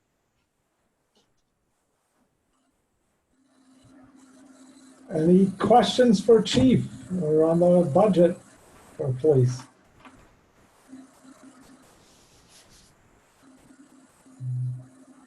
Okay, thank you, Chief. We'll move. The next department is planning and building, and have Patrick up on that one. And then your binder, that is tab K, page 16. Good morning, Mayor and council members. So as you saw earlier in the meeting, much of our revenue is coming from permit intake fees and inspection fees for building and planning projects. So it's likely with the recession that we're going to see fewer of those fees coming in. So our budget has also been reduced to reflect that. As we mentioned earlier, we're seeing significant savings in moving a lot of our services from outside services to in-house. And so we're seeing both financial savings, but also an improvement in services. So that's a good thing that we'll be moving forward with. We have a lot of fixed costs that are related to operations, so the scanning services, running our different softwares. And then there's also the consultant work budget that plays into those projects that were mentioned on an earlier slide. The specific ones that we're looking at from planning are the common landscaping plan, downtown visioning. So we'll be looking at community engagement and also the zoning that we have for downtown. Also implementing the general plan policies related to housing. So some of this has come up with legislation that's coming out of Sacramento and out of our regional planning associations, where we're going to be needing to, every jurisdiction, even though we're predominantly single family homes, we'll be needing to address this housing crisis. So we're looking at ways of implementing our general plan to improve the diversity of housing that's offered. There's been a lot of interest from this council in workforce housing, so finding ways to address those needs. So each of those three projects ties together in a way as we look at how we can utilize the downtown to address those housing needs. Also, community engagement and getting input on what the community would like to see as far as how the common interacts with the downtown. So they all tie together. We'll see how that budget is split amongst those. Right now, the priority is, of course, addressing that landscaping master plan. So that's the thing we'll approach first. But each of these different initiatives do tie together. And if there are any questions, I'm happy to answer them. I have a question on the planning consultant work. Could that work also encompass the direction, exploring the direction the community wants to take in terms of keeping a fire station in Ross or not? It could, especially as we're doing this community visioning. Yeah. Also, as we move into the next couple of years, we'll be updating the general plan. That's also a great area to look into that. But I think the town manager would also probably like to weigh in. That probably also ties into our town facilities master plan that we're working on. But there's certainly overlaps with all of these. So we'd be looking to especially capitalize on that community engagement piece. Okay, great, thank you. Yeah, and I guess what I was looking to do for now, obviously the Civic Center master plan definitely hire a consultant, and I have that part budget elsewhere. I was looking to, for now, I do not have a consultant coming in other than kind of staff from, but bringing back like Stu Gary, who did the fire, if you remember back in the fall on the fire end, and using kind of Stu Gary. I do have a consultant who is doing kind of facilities and giving us cost estimate ideas. Was running for staff to run the process, but if we find we need a higher consultant, this would be a place we could do that from. For that. But definitely we're going to have a consultant once we get the Civic Center plan itself. But it's a good item to bring up. The other question I have is the Branson use permit, their revised use permit and all the work entailed in that. And I'm just wondering if that's going to cost the town or how you envision that working. It would be like any other planning entitlement. So we're looking to have pass through costs. There'd be a cost to the town, but that should all be covered through the services and the fees that we receive in processing that use permit. Great, thank you. I have a question. Well, one thing I want to say is, and I've been making this, I think I've said it for 8 years running, which is I always wish that planning and building, the budget was broken down separately, because they are two different functions in the sense that, you know, there's some projects that come before the council and are more like design review, and then there's some people that just pull permits and they don't have to go through that. And one of the things that's really interesting as a trend to me, at least, is that when I joined the council, we had 4 or 5 items on planning items on our agenda every single month. And I know some of those I think got taken off because we tried to give staff more discretion so that we weren't looking at, you know, a little dirt, you know, a little stone path in the backyard or an air conditioning unit.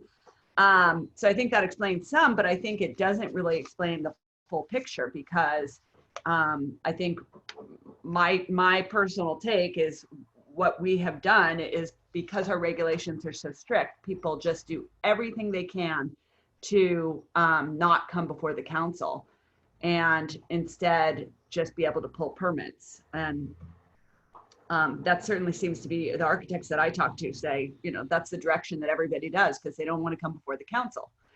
Because it's expensive, it's time consuming, and, you know, I think it's a little bit rigid.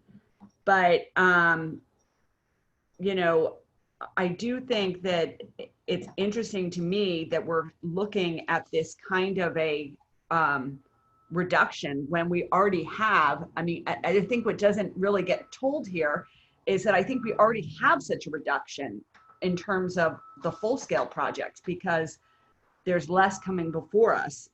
And I guess, you know, one of the things I'd like to know is, if we are going to have this slowdown, then are we going to be able to have more staff bandwidth to potentially take a look at our regulations and do more, quote, in-house things that we, you know, always have a long running list of things we want to come back to, but they don't, you know, they don't come back to us. They're really slow to come back to us, I guess I would say. So I'm wondering if that's something that we think we can do. Yeah, well, I'm trying to be clear on the direction I'm hearing here, but yeah, there are some things where our hands are tied, especially with the new laws coming out of Sacramento. So, for instance, accessory dwelling units is something that the council would have seen those, because they'd all be requiring design review. Now most of them are permitted by right, and there are exceptions to we have specific standards on them, but most applicants would probably try to avoid the additional planning fees and just go straight forward with the building permit. As far as breaking up the budget for the two departments, there's a lot of shared services. So for instance, processing permits, all the administrative portions of it, the software that we have to use, those all tie together. So whether the fees are coming through on the planning entitlement side or just on the building permit side, the costs are still running across the entirety of it. As far as input from the council, as far as the degree of projects that they'd like to see discretion on versus leaving it up to staff, that is something that we're open to, and I welcome the feedback. If we think that right now it's too lax, that there are too many things that just move straight forward to the building side of things, without having this community input and this discretion, we certainly have the ability to expand the scope of those projects.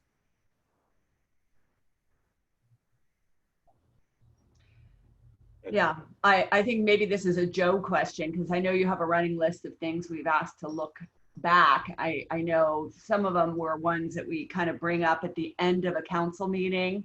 Some of them you probably get from individual council members like myself asking that, you know, that Berry Way, I'm sorry, it's a Ridgeview, you know, how that became such a hot button thing, that we have a, you know, hindsight look at that. And I guess maybe at some point, not now, but maybe at some point you could tell us what the list is, and, you know, when you think we might be able to tackle those. I certainly, Patrick, I know you're new, and by the way, welcome. So I don't mean to, you know, put this at you, maybe just raising the issues that, you know, there's, in my opinion, and I just recently ran for re-elections on the partially saying, hey, I think our zoning ordinances are super stale and don't make sense in a lot of areas, and that we're really living in the past. And it kind of felt crazy to run on that, because I've been on for 8 years and I haven't really actually had any success in doing anything, which is frustrating. And you don't even necessarily know what I'm talking about, Patrick, so I don't mean to put it on you, but just, you know, there are a number of things that we are doing which are, you know, we've talked about, oh, well, maybe we should visit revisit Hillside Lot, or maybe we should look at non-conforming permits, or maybe we should look at these things. And it just seems like it's never going to happen unless we make it a priority. So I don't know if there's an opportunity within the budget to kind of talk about that, but, or maybe it's a talk for a future day, but that's my perspective. Thank you. And obviously Patrick doesn't have any seen. I have, I'll go through the list and update. Obviously we're still getting, we have the list from the council and Heidi knocked some of them out. So there's a few of them still left. So I'll go through Patrick. Obviously I gotta kind of orient myself given Heidi was doing those various ordinances, and the number of them we did complete, but which ones are still left to go through.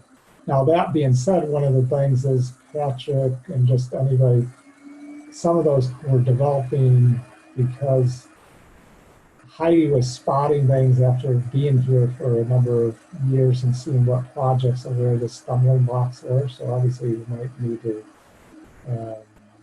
obviously we go back and find those. And so, but yes, I will get a list and we'll go through Patrick and then forward it to council. What we have is the zoning list of items still to be addressed. I have a question, just eyeballing these schedules. Do planning and building expenditures exceed revenues? No, revenues should exceed because some of it's going to overhead. So the department charges are over the expenses, but not over law because there's some allocated costs from other departments. So it should be kind of in line. The whole goal is that building and planning services pay for themselves when people are requesting an application, if it's for a project, that it's fully funded. The cost burden when we do our fee study picks up the cost of the staff and the allocated cost from other departments. So it's a kind of a matchup of the services. Now there are some parts of planning like that do not get cost recovered. Some of our advanced planning projects don't have a funding source. When it comes to project applicants, the current planning and building, those should be close to all covered the cost.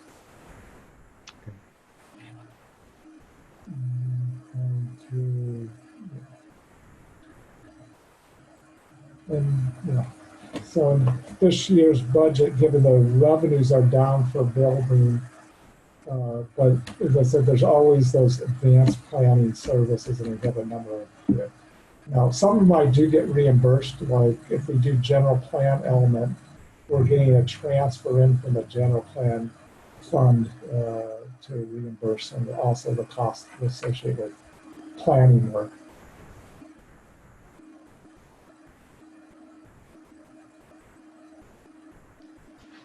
Joe, on another subject, I don't see the item on this page. I know it's somewhere in this documents.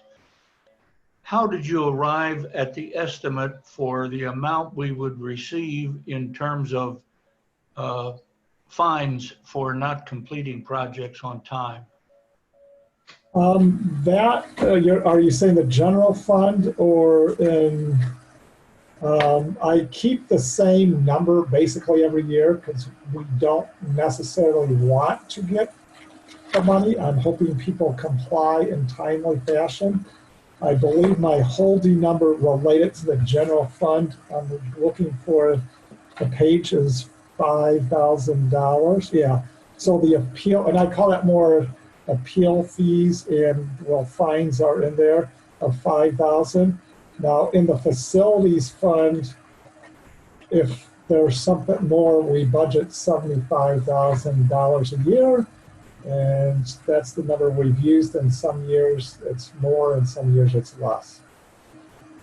So that's the actual construction penalties will be, but is budgeted at $75,000, and fines on project, other kinds of fines and appeal fees are at $5,000 in the budget. And when we go to the facilities fund, I can show you where that is when we get to that page.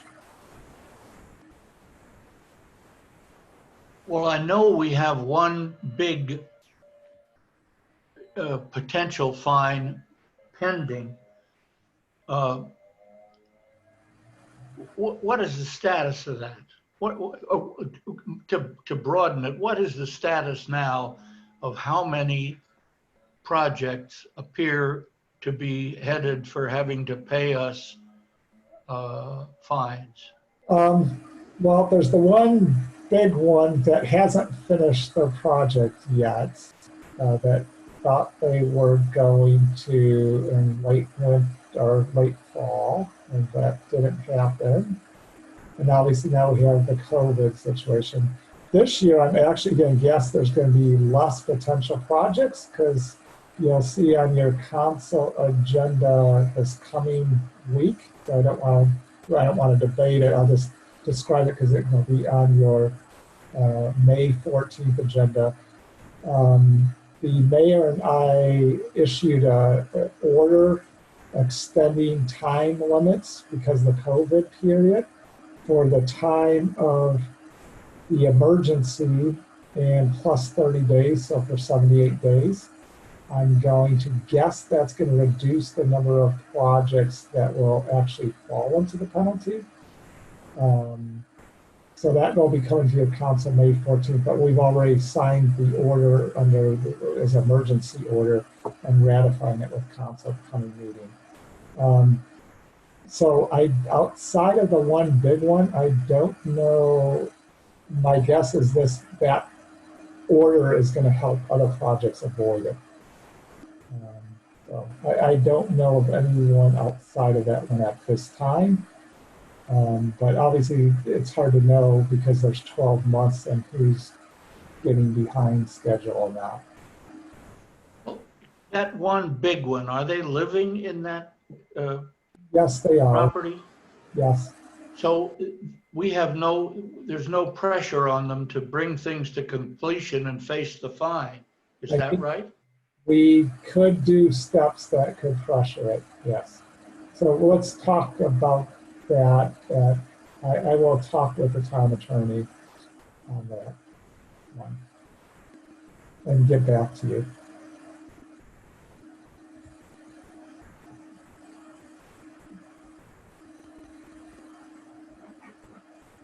Any other questions on planning and building budget? Could I just make a comment? Patrick, when was your first day that you started? It was April 20th, so this is my third week. So I just want to commend you on your already mastering of the material. It's very impressive, so thank you. Well, thank you very much. Yeah, I knew I had to hit the ground running with this position, so it's nice to hear that feedback, though. Thank you. And obviously, it's been much more challenging getting our social distancing and doing more on calls with staff too and with council and community. So it's been a challenging period to start. And very good. Okay, we'll move. The next department is Public Works, and Department Director Rich Simonich. Yes, thanks, Joe. And This is hear me? Page 17. Sorry, page 17, tab L. Sorry, Rich. Okay, no worries. Welcome, Mayor McMillan and members of the Ross Town Council. So the Department of Public Works, that portion funded by the operating fund, is fairly stable year to year. This year, we do see actually a couple things that have affected the balance, one in the positive direction, one in the negative direction, but overall, with regards to the city operating fund, it all kind of balances out. So we're currently budgeted at about 2.8% lower than the prior budget, but there's some good reasons for that. So the wages and benefits are 12% lower, And that's really due to the restructuring of the Public Works Department personnel, mainly in the maintenance department. So eliminating the Public Works supervisor position and then filling the senior maintenance worker and the maintenance worker that we did experience some savings, and it reflected in the budget for the operating fund.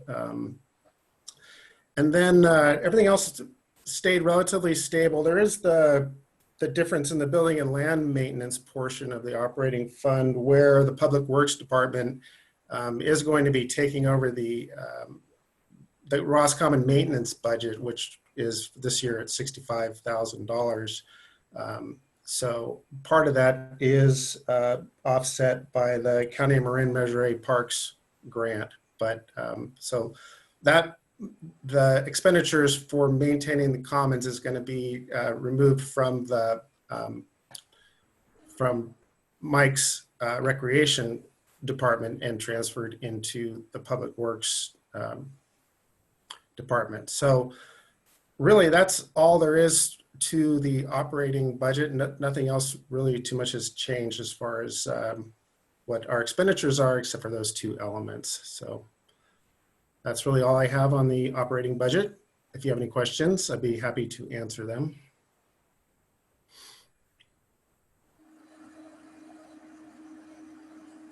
Okay.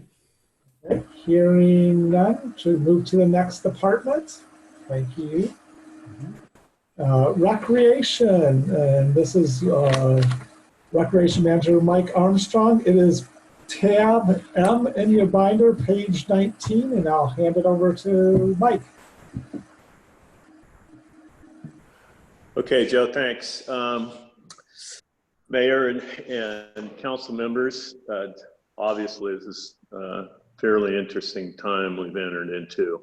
A majority of what we do is based on gatherings, social gatherings, and as such, we've had to scramble to come up with some alternatives. As Joe mentioned earlier, the budget reflects the impact on this summer. We are working closely, both Joe and I, and weekly I am on a Zoom meeting with all the park and rec directors in Marin, along with Max Corden, who is the county park and rec, trying to get more clarification on the orders. They are still very restrictive with regards to adults, particularly. The new order that came in right now is a 1-to-12 ratio for summer camps, but limits the participants to those that are essential worker children and or children of the citizens that are allowed to go back to work under the order. The departments are pressing for a relaxation of that. One, we find it's going to be very hard to ascertain what your employment is for every participant that signs up. And it's also a little uncomfortable, as you can imagine.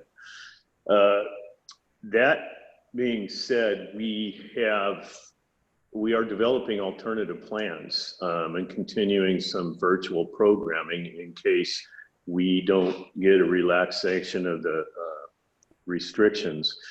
So we will have some revenue one way or another coming in the summer, and we have approximately 7 virtual camps lined up.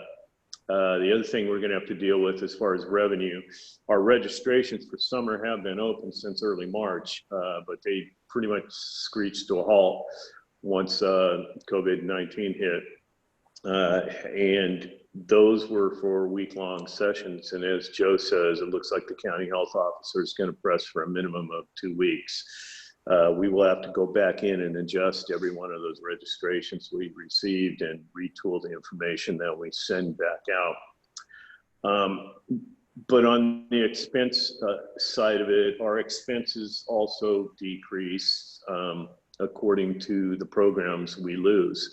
And particularly with the instructors and the leaders, One of the things we've been fortunate about is most of our instructors have stayed with us, and we have had a couple that have declined work this summer, either virtually or especially in person. They did not feel comfortable, and they both have young children that would be coming to the camps. So one of the things we can't ascertain right now is what the impact will be, even if the restrictions are lifted or widened, as far as parents putting children in group situations. Lastly, in that vein, not to be redundant, but my concern is I would like some assurances from County Health on my staff's safety. We seem to be focusing on participant safety, and we're well able to ramp up with masks and gloves, but I would like a little bit more definitive information on what my staff faces in going into gatherings. Right now, we have not canceled anything, and we have canceled Adventure Camp because that is based primarily on field trips to Oakland A's games and water parks, and that is clearly not going to be happening in the summer. We're hanging on to a thread of hope for 4th of July, but as the priorities for the order have stated, that large gatherings will be the last permitted by the county health orders. So we're adapting as best we can.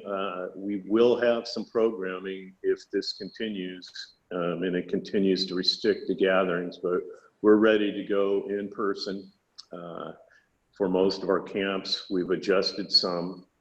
One of the things I would really like to see go this summer is we have developed an outdoor camp at Three Bear Hut in Natalie Coffin to run all summer.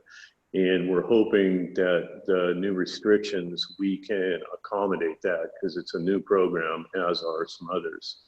A little update on Age Friendly. Terry Dowling, as you may know, works for SF Department of Health. She is currently working about 40 hours a week. Her assignment is residential care centers for the elderly. So you can imagine she's got quite a task in front of her. With that said, though, AARP and WHO understand what's going on, and we will be given an extension on our strategic plan because we had lined up some focus group meetings that we were actually going to start at Crown and Crumpet. I went and talked to the owner, and she was hoping to open up in March. Obviously, this has all been halted. But when we do reopen, we do have venues for input, and staff has been working on programming as well. Once again, what we're faced with, we attacked summer first. If we have to keep going, we'll keep going into fall. And it's going to be dependent upon what county health in the 6 counties determine we can and can't do.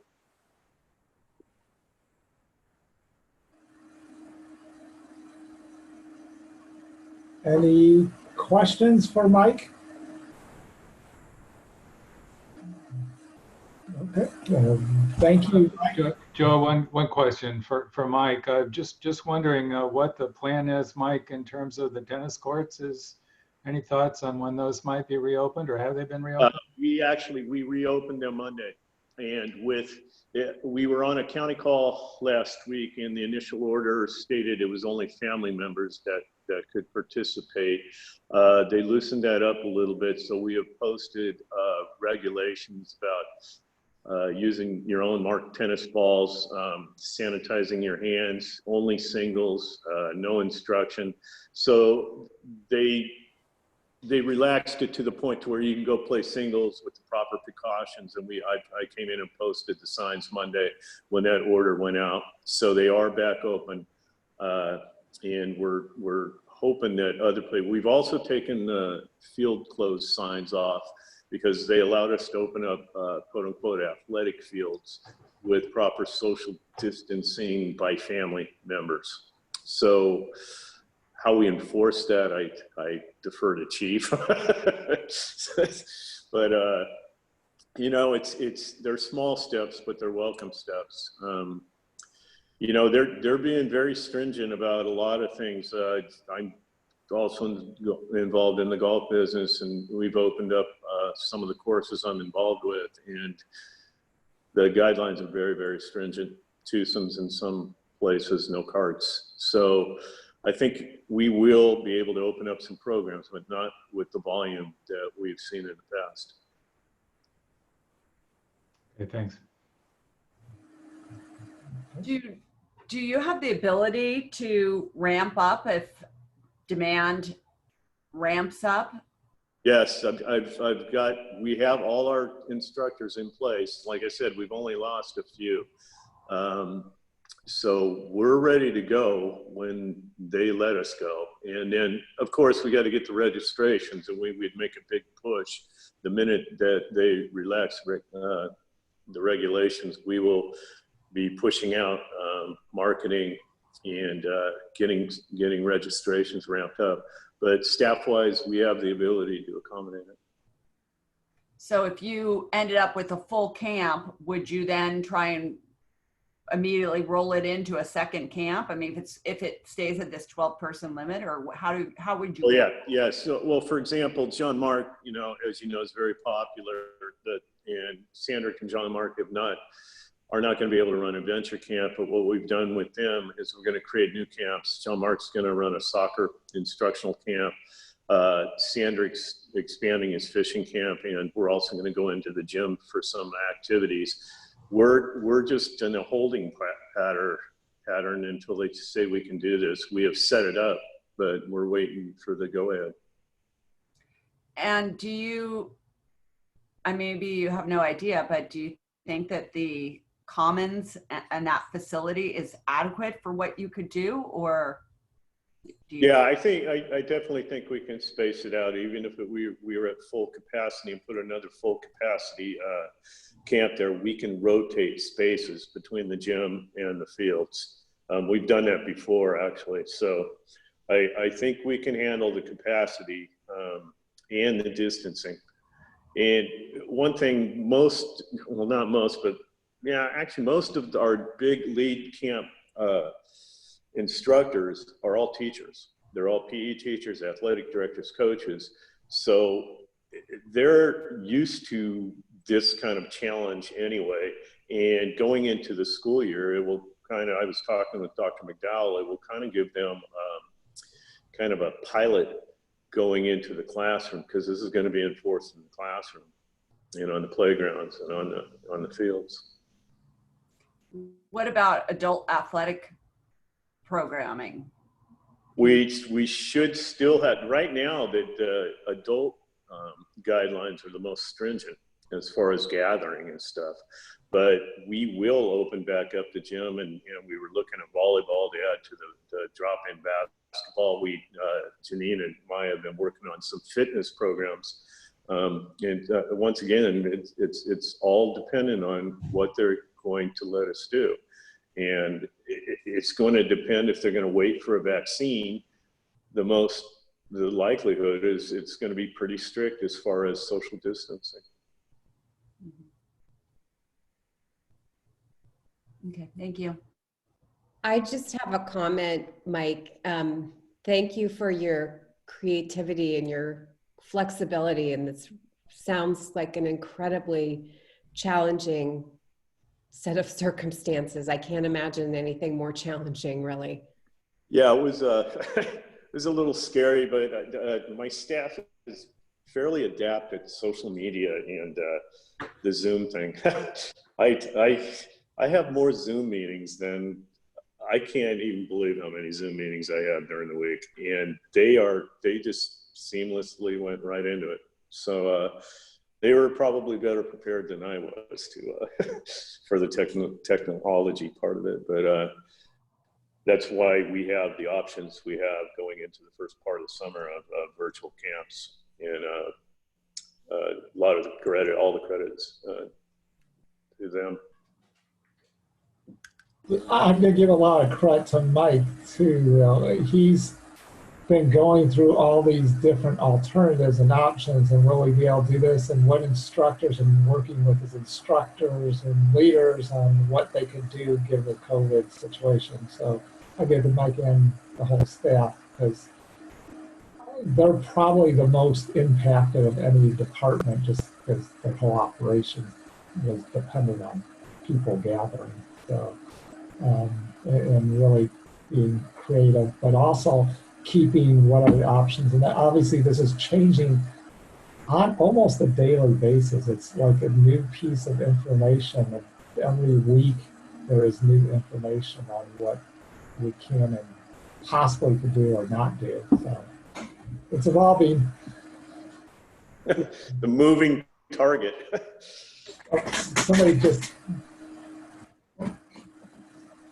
Somebody's at night. Somebody came to the door here, so hold on. I gotta see what's going on. You need help? Oh, Chief, if you could maybe get some. Okay. I'm sorry, I don't know how to speak English. You have No, they offered them my babies. Where are you? No car, no babies. I don't know. Do you have kids? Chief, do you need Yes, help? yes. Chief, can I get somebody here? Chief, The chief's not on anymore. somebody call PD. Get him over here. Okay, I got him, Joe. I'll be out in a minute. So you're listening? Yeah, Take a break. Can we take a What? 5-minute break? in Spanish. We're past recreation, I take it? No more questions? Obviously, I had Mike there. We're done with recreation, I take it? So moving to general fund capital. This is in your budget tabs N and O, page 21 and 22. Just so you know, one of the distinction is page 21 is smaller capital items that are just in the the operating fund. And page 22 is those in the facilities fund. We've gone through, I think, all the projects. This is really putting the dollars on those projects. So I guess the question is, you got the capital projects, obviously we have the technology. Each year we have about 15,500 for that. Furniture, just normal furniture replacements during the year, 5,000. That's the tab N. Hold on, I'm gonna get shut door. I have a door ringing. That's not going on.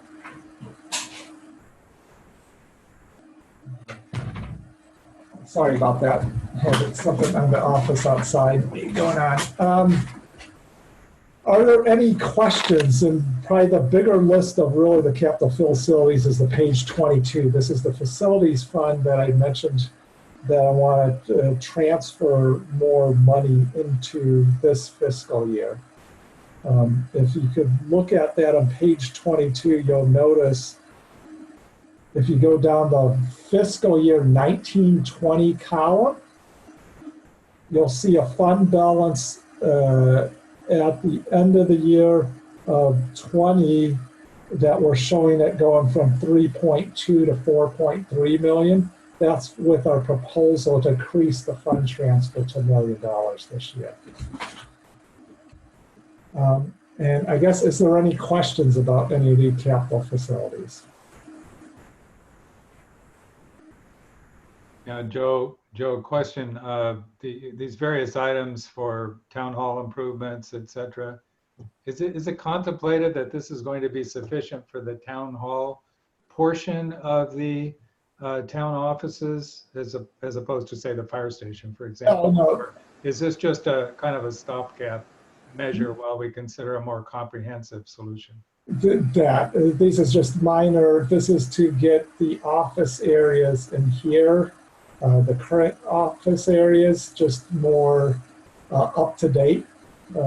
Basically would be a little reworking of some of the interior offices, but just that 70,000, and it's kind of a placeholder, just some updating and trying to get it more functional for the spaces that are here.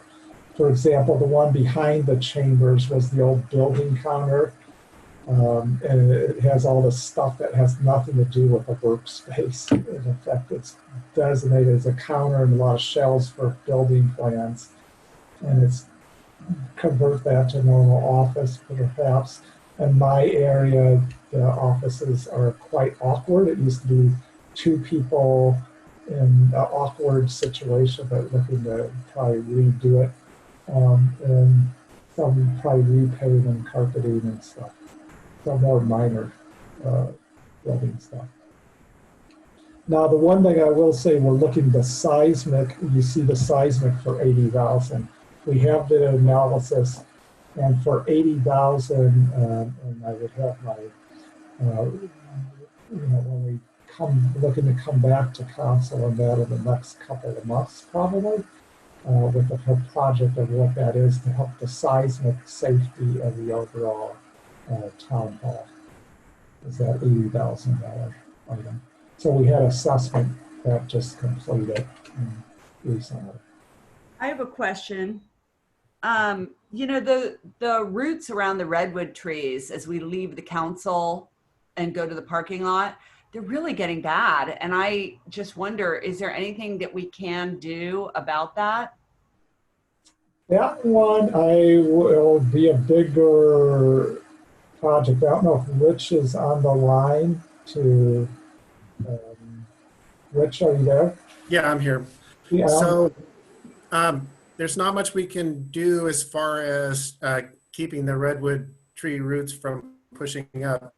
But we can redesign the parking area to, lift it a few more inches and maybe move that curb away from the tree so that it in the future, it doesn't continue to push that up and away. But other than that, there's not a lot really you can do to control that except to design a parking lot area around that. And we can do that separate from the police department and fire department improvements that may be planned in the future. So Public Works is kind of looking at how we can take care of that, because yes, seems to be a couple inches every year it gets pushed up. So, well, what if we, created a path from town hall around the other way into the parking lot, and just put some cones over those until we,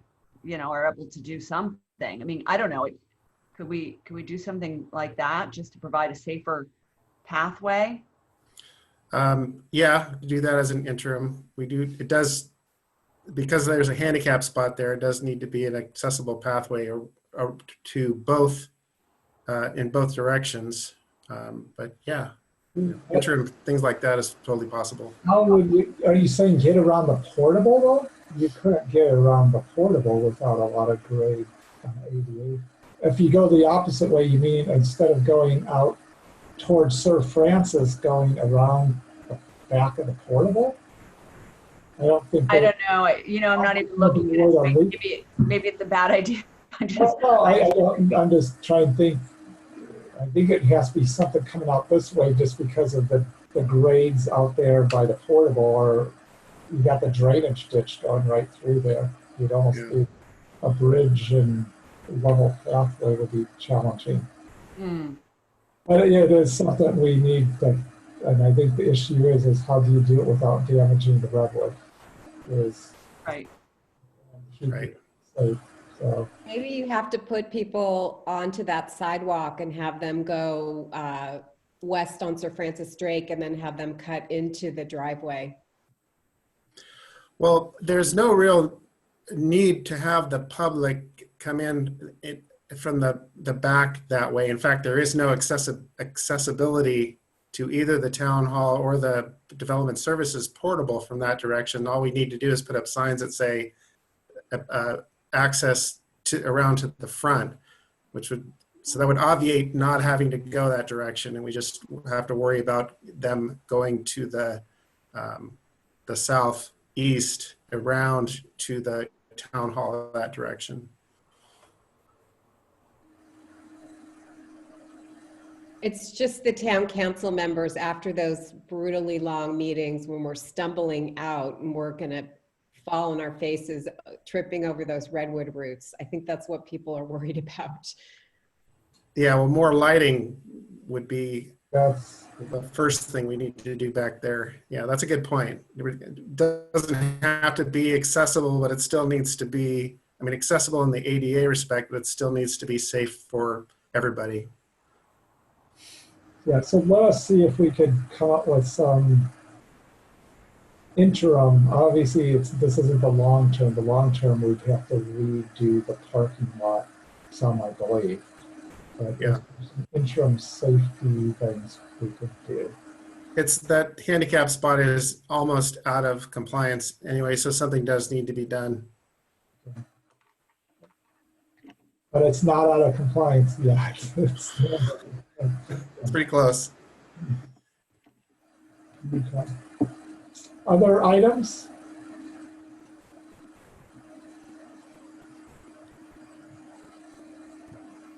Okay, then going through each of the funds, the next one we have is the gas tax fund, which is page 24, tab Q.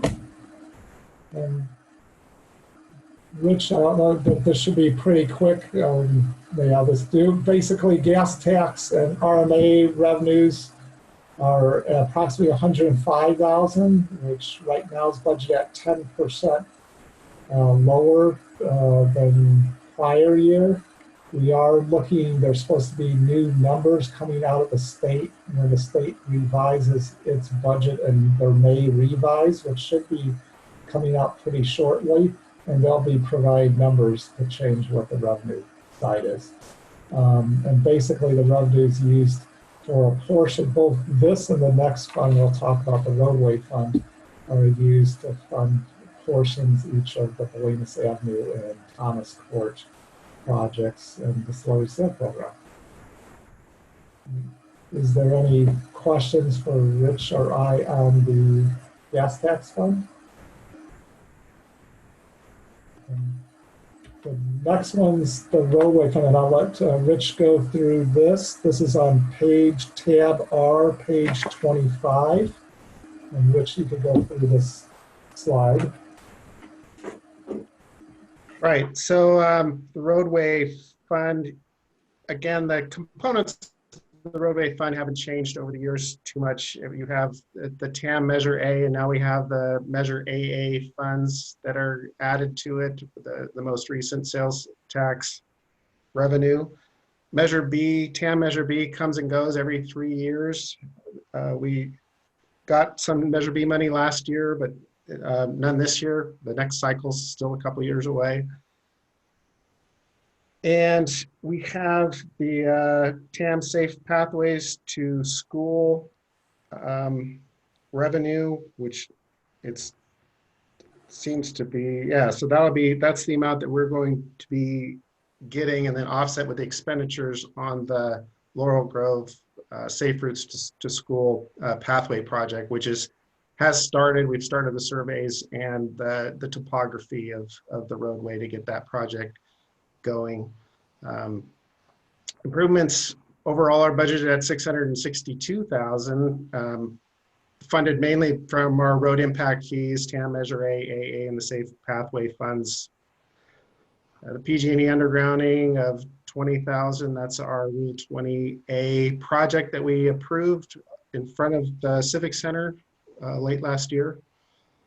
And the road improvements for this year, as Joe mentioned before, it's the joint pavement program with the town of San Anselmo to repave Bolinas Avenue, and that's going to be from San Anselmo Avenue all the way past Glenwood. So it's a pretty extensive pavement project that's going to be happening here this summer.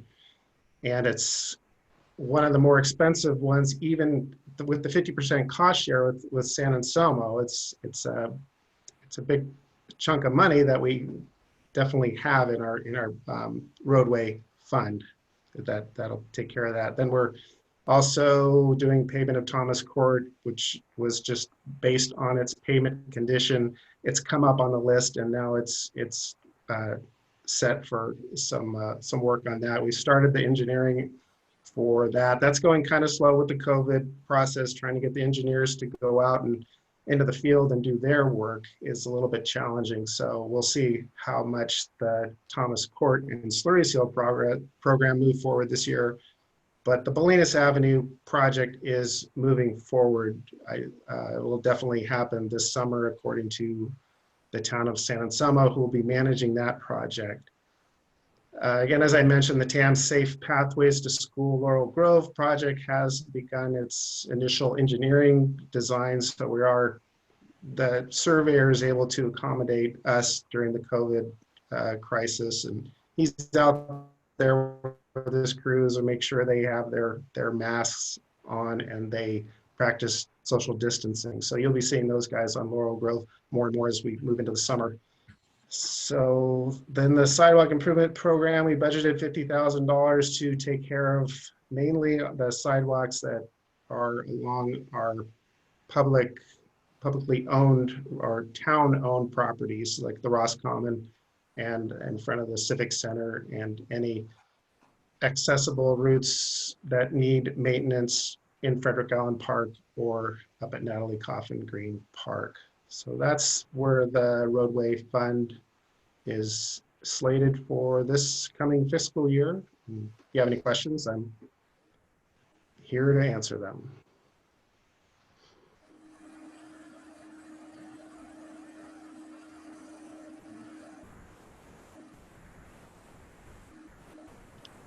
It's like Joe's not here, but so. Can you do the drainage fund? Is that you, Rich? Yeah, I can't advance the the slides. The slide, but I can definitely talk about the drainage fund. So again, this is similar. This hasn't really changed throughout the years as well as far as the major components. We have the Winship Bridge project, which we're hoping to get into more final engineering by the summer. Right now, we're still waiting on the federal NEPA portion of it. NEPA is the federal component, like California Environmental Quality Act is the state component.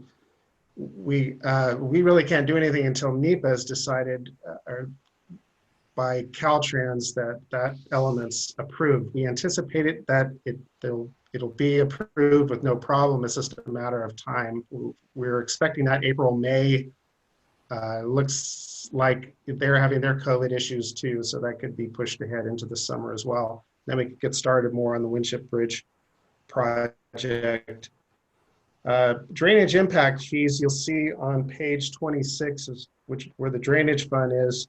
We've estimated a drop in the drainage impact fees for the coming fiscal year, similar to the roadway impact fees drop. They're the same value. The roadway fee and drainage fees are the same because they're both based on 1% of the building permit valuation of the permit. So with the COVID crisis too, we're anticipating some drop in those impact fees. Again, the major expenditure for the drainage fund will be the Winship Bridge, if we can get into final design by the end of this year. And then $50,000 for small drainage improvement projects around town identified as needed.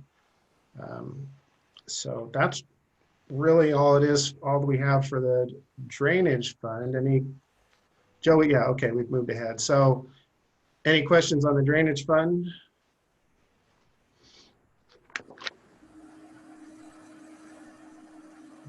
Okay, so we can move. Okay, so the other fund, we did road, sorry. Okay, other funds.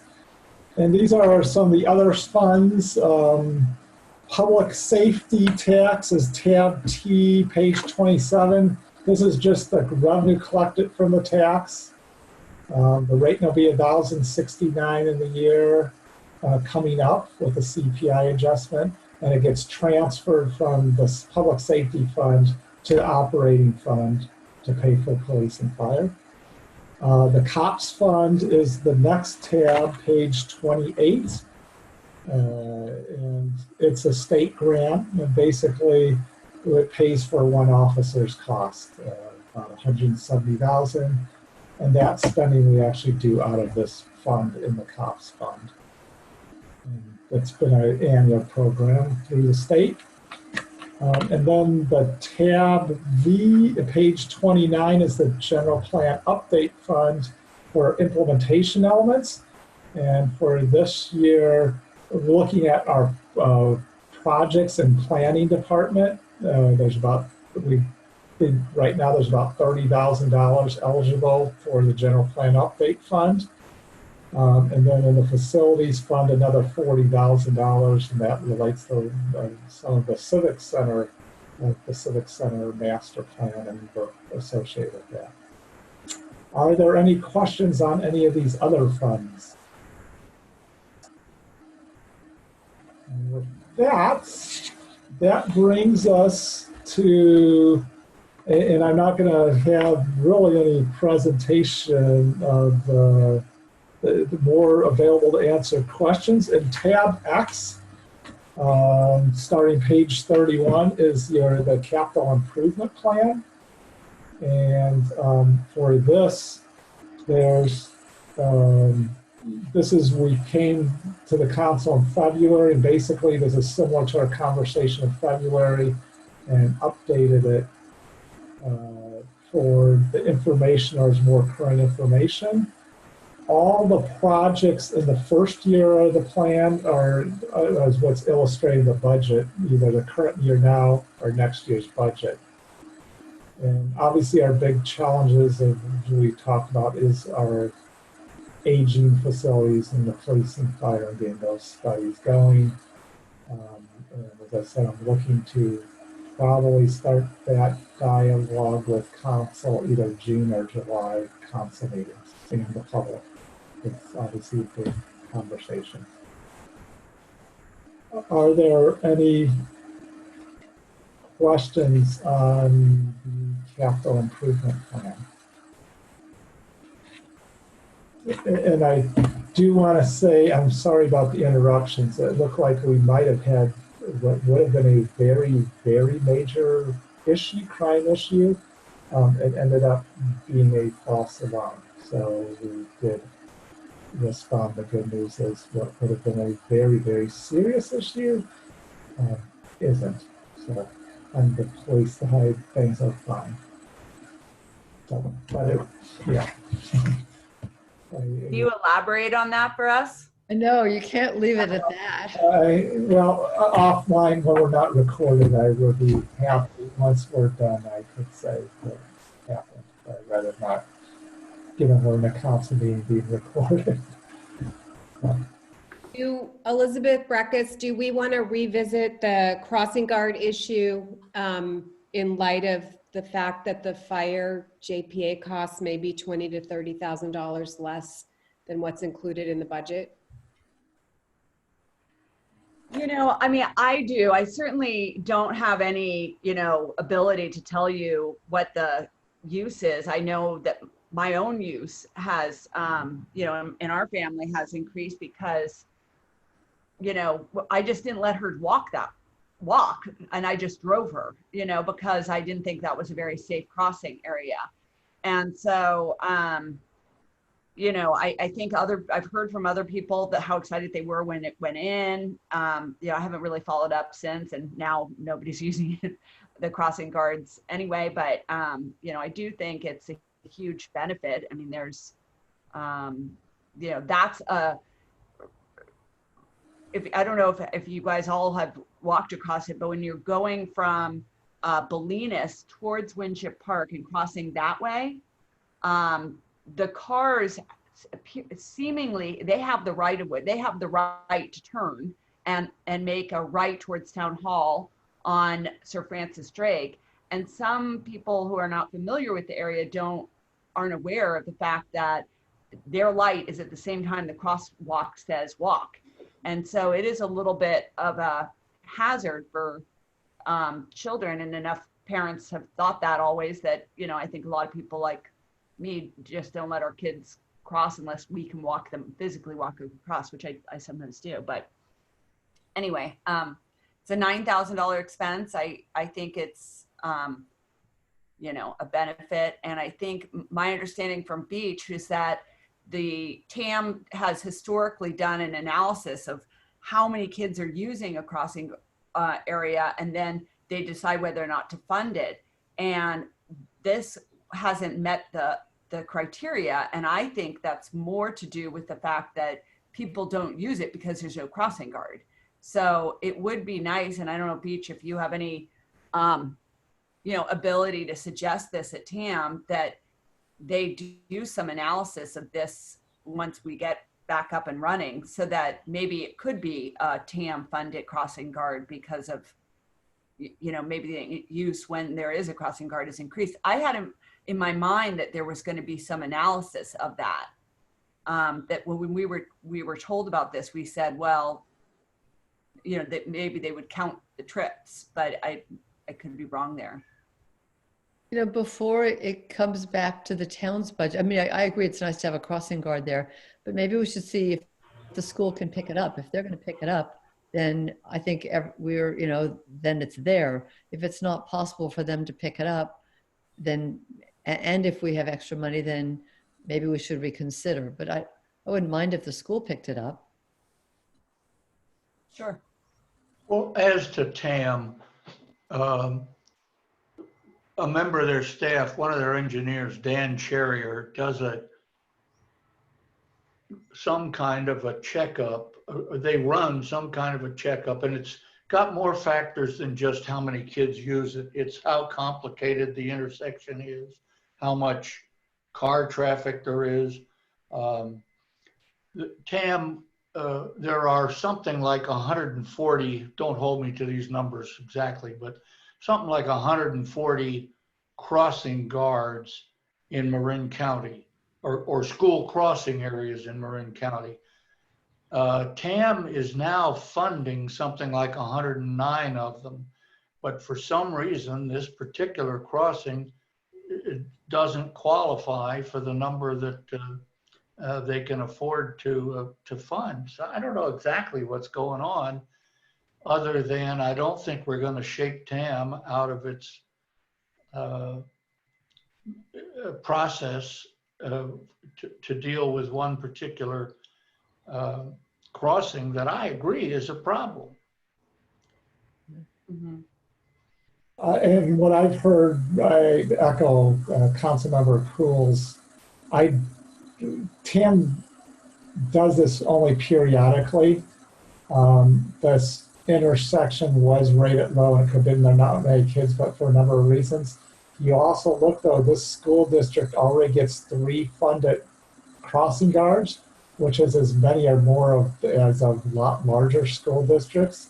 If I recall, TAM funds 3 of them. The school pays for, the TAM does not fund, I believe the one at Lagunitas and Sir Francis Drake is not funded by TAM. That one is funded by the school 100%. I think that's the one. One of the ones around here, the school's funding, I thought was that one. So I would be shocked if, even when they did look at the students, just seeing the criteria where this was at, whether they fund it, and also will give Little Ross School to get 4 crossing guards paid for, and no other districts even close to that at our side. So I think I think you do it because you want to do it. I wouldn't count on, even when TAM does it, that it would do TAM. As I said, there is one more. I think it's Lagunitas and SFD that isn't even, one of them isn't TAM funded. But Joe, could you explore with the superintendent whether or not he's going to fund the whole thing? Yeah. And based on the JPA, the Ross Valley Fire JPA will have more certainty about how much those costs are going to decrease, then is this something that we can discuss at the June meeting when you bring the budget to the council?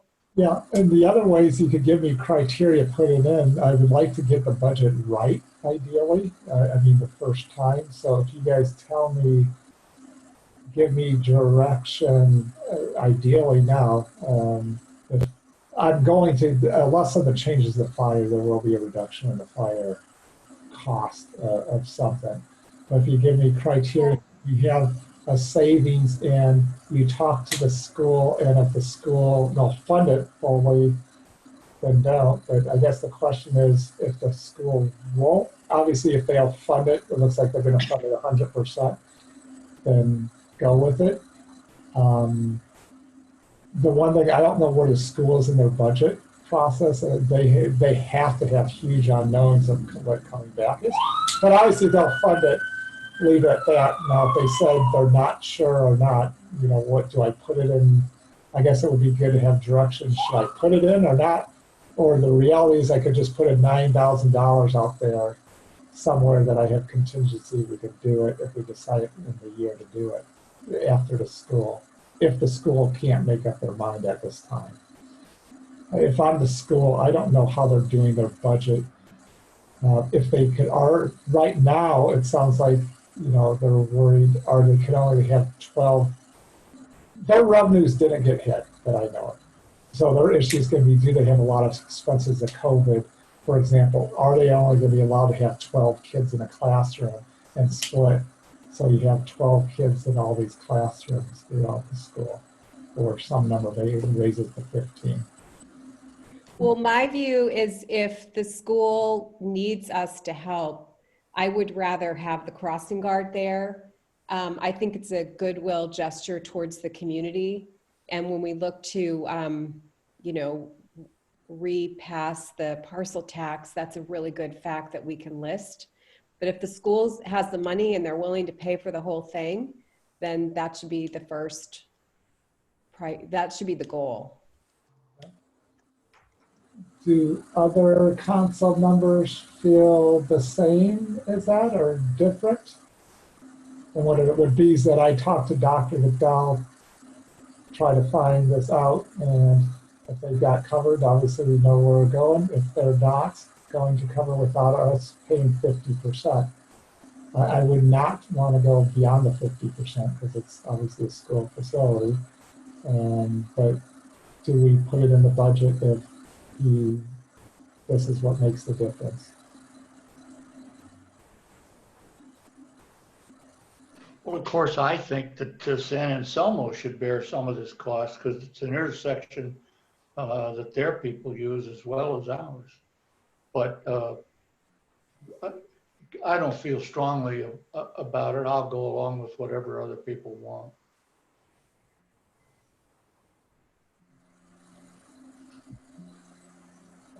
Other council members?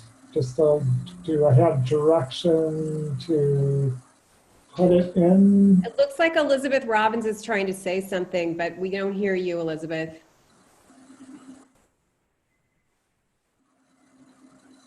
It looks like she's on mute. I just, unless she's searching.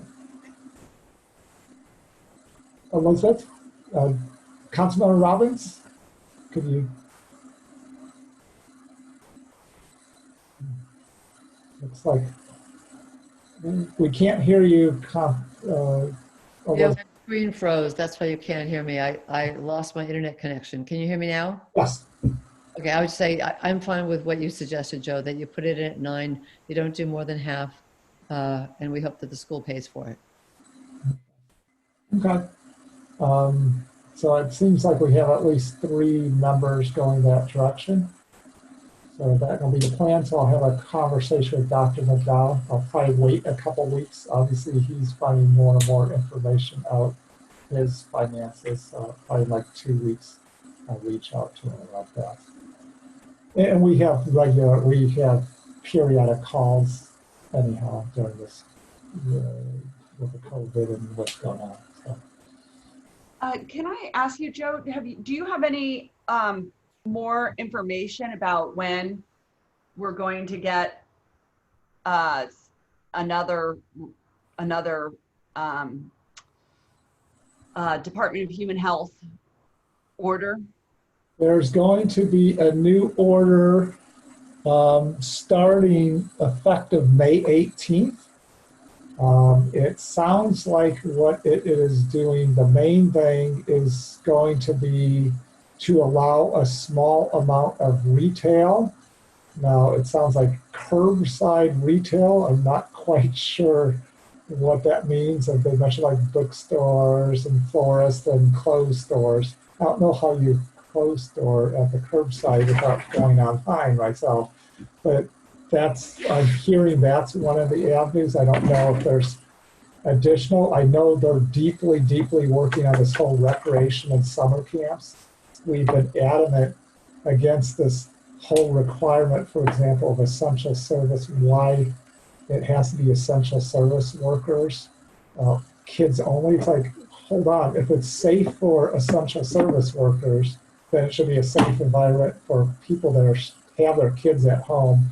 And quite frankly, those people need their kids out too.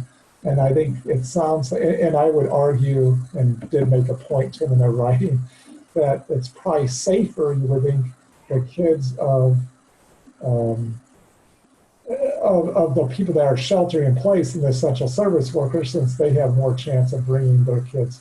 Anyhow, it sounds like they will be changing that guideline. Now, I don't know if that's going to be I think that will be part of this too. So it is May 18th.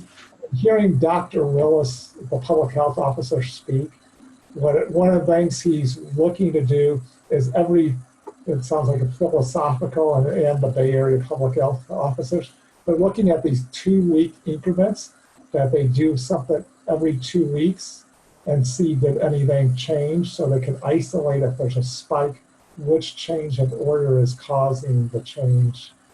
So it sounds like this slow rollout every 2 weeks, and you see, was there a negative effect of cases shooting up, to try and figure out what will be tied to. But I would look in this conversation, what I'm hearing is this every 2-week kind of period might be the thinking. So, but this order's to come out effective May 18th. So I would assume we'll know hopefully by Tuesday, Wednesday of next week.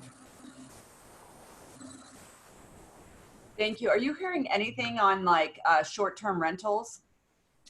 I know there's information. I'll just say I've been in a tune of a lot of items. That is an item I haven't tuned in much to. So let me know if I need to, and I could find out information. But I haven't been, to be frank, we've had a lot of like the building and restaurants and retail and like this recreation. But if you need information, I'll look to find it. So I haven't been following that one too closely. One of the things that was brought up at the Marin County Council of Mayors and Council member meetings was, whether or not this budget problems will encourage more shared services, and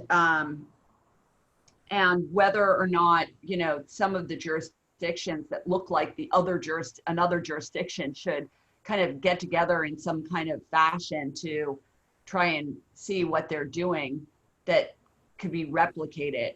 And I just wonder if there's any interest in us looking at that. For example, Belvedere, and I think Julie's point that Tiburon looks a lot probably like us from property tax standpoint. I think Belvedere looks a lot like us from demographics. And is there any interest in doing any kind of, I don't know that it has to be long and ongoing, but like, on an ad hoc basis of, checking in about what they're doing and whether or not there's any shared services that can be, looked at. Yeah. And there's been a couple of shared service committees that are starting conversations. I'll let Rich, there's a public works group and also police group. I'll let Rich talk about the public works item. with our group on the shared service topic. Yeah, so last month, the Public Works Directors held several meetings on and discussions on who could benefit from shared services and who can offer some and who can be on the receiving end of it. So mainly for Ross, we could see some cost savings with combining pavement programs. Like if we combine San Anselmo, Fairfax, and Ross under a single paving contract, we could realize some savings in that the larger scope projects usually will see a lower overall unit cost for paving. That's one thing we could do. Some of the different agencies offered some of their equipment that they don't use for landscaping and maybe even shared landscaping services. So there's a few areas that Ross in particular could benefit from, but nowhere near the extent that the larger agencies like San Rafael, Tiburon, Sausalito was very interested in getting some sort of shared services to offset some of their losses. But as far as Ross was concerned, we're pretty limited. I saw a benefit in maybe combining some pavement and maintenance opportunities, but that's about it. But we did come up with a pretty extensive list, and the Marin Public Works Agency did forward that letter to all the town managers. I think, Joe, you might have got a letter from MPWA, our group that meets every month regarding shared services. So, and on the police end, they had a meeting, and just so you know, we do quite a bit of actual sharing with Fairfax and the community college on the police end.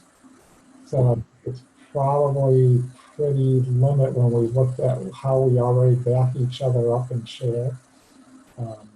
But there are some possibilities, so the chief is in that group looking at that. Mm-hmm. So we'll continue to look to see if there are some. There's clearly, Sausalito is desperately trying to find ways to reduce costs and find some ways to share things, with some of the other entities. And obviously, if it makes sense for us, we would definitely do it. It's just, obviously, our scale and scope's a little less.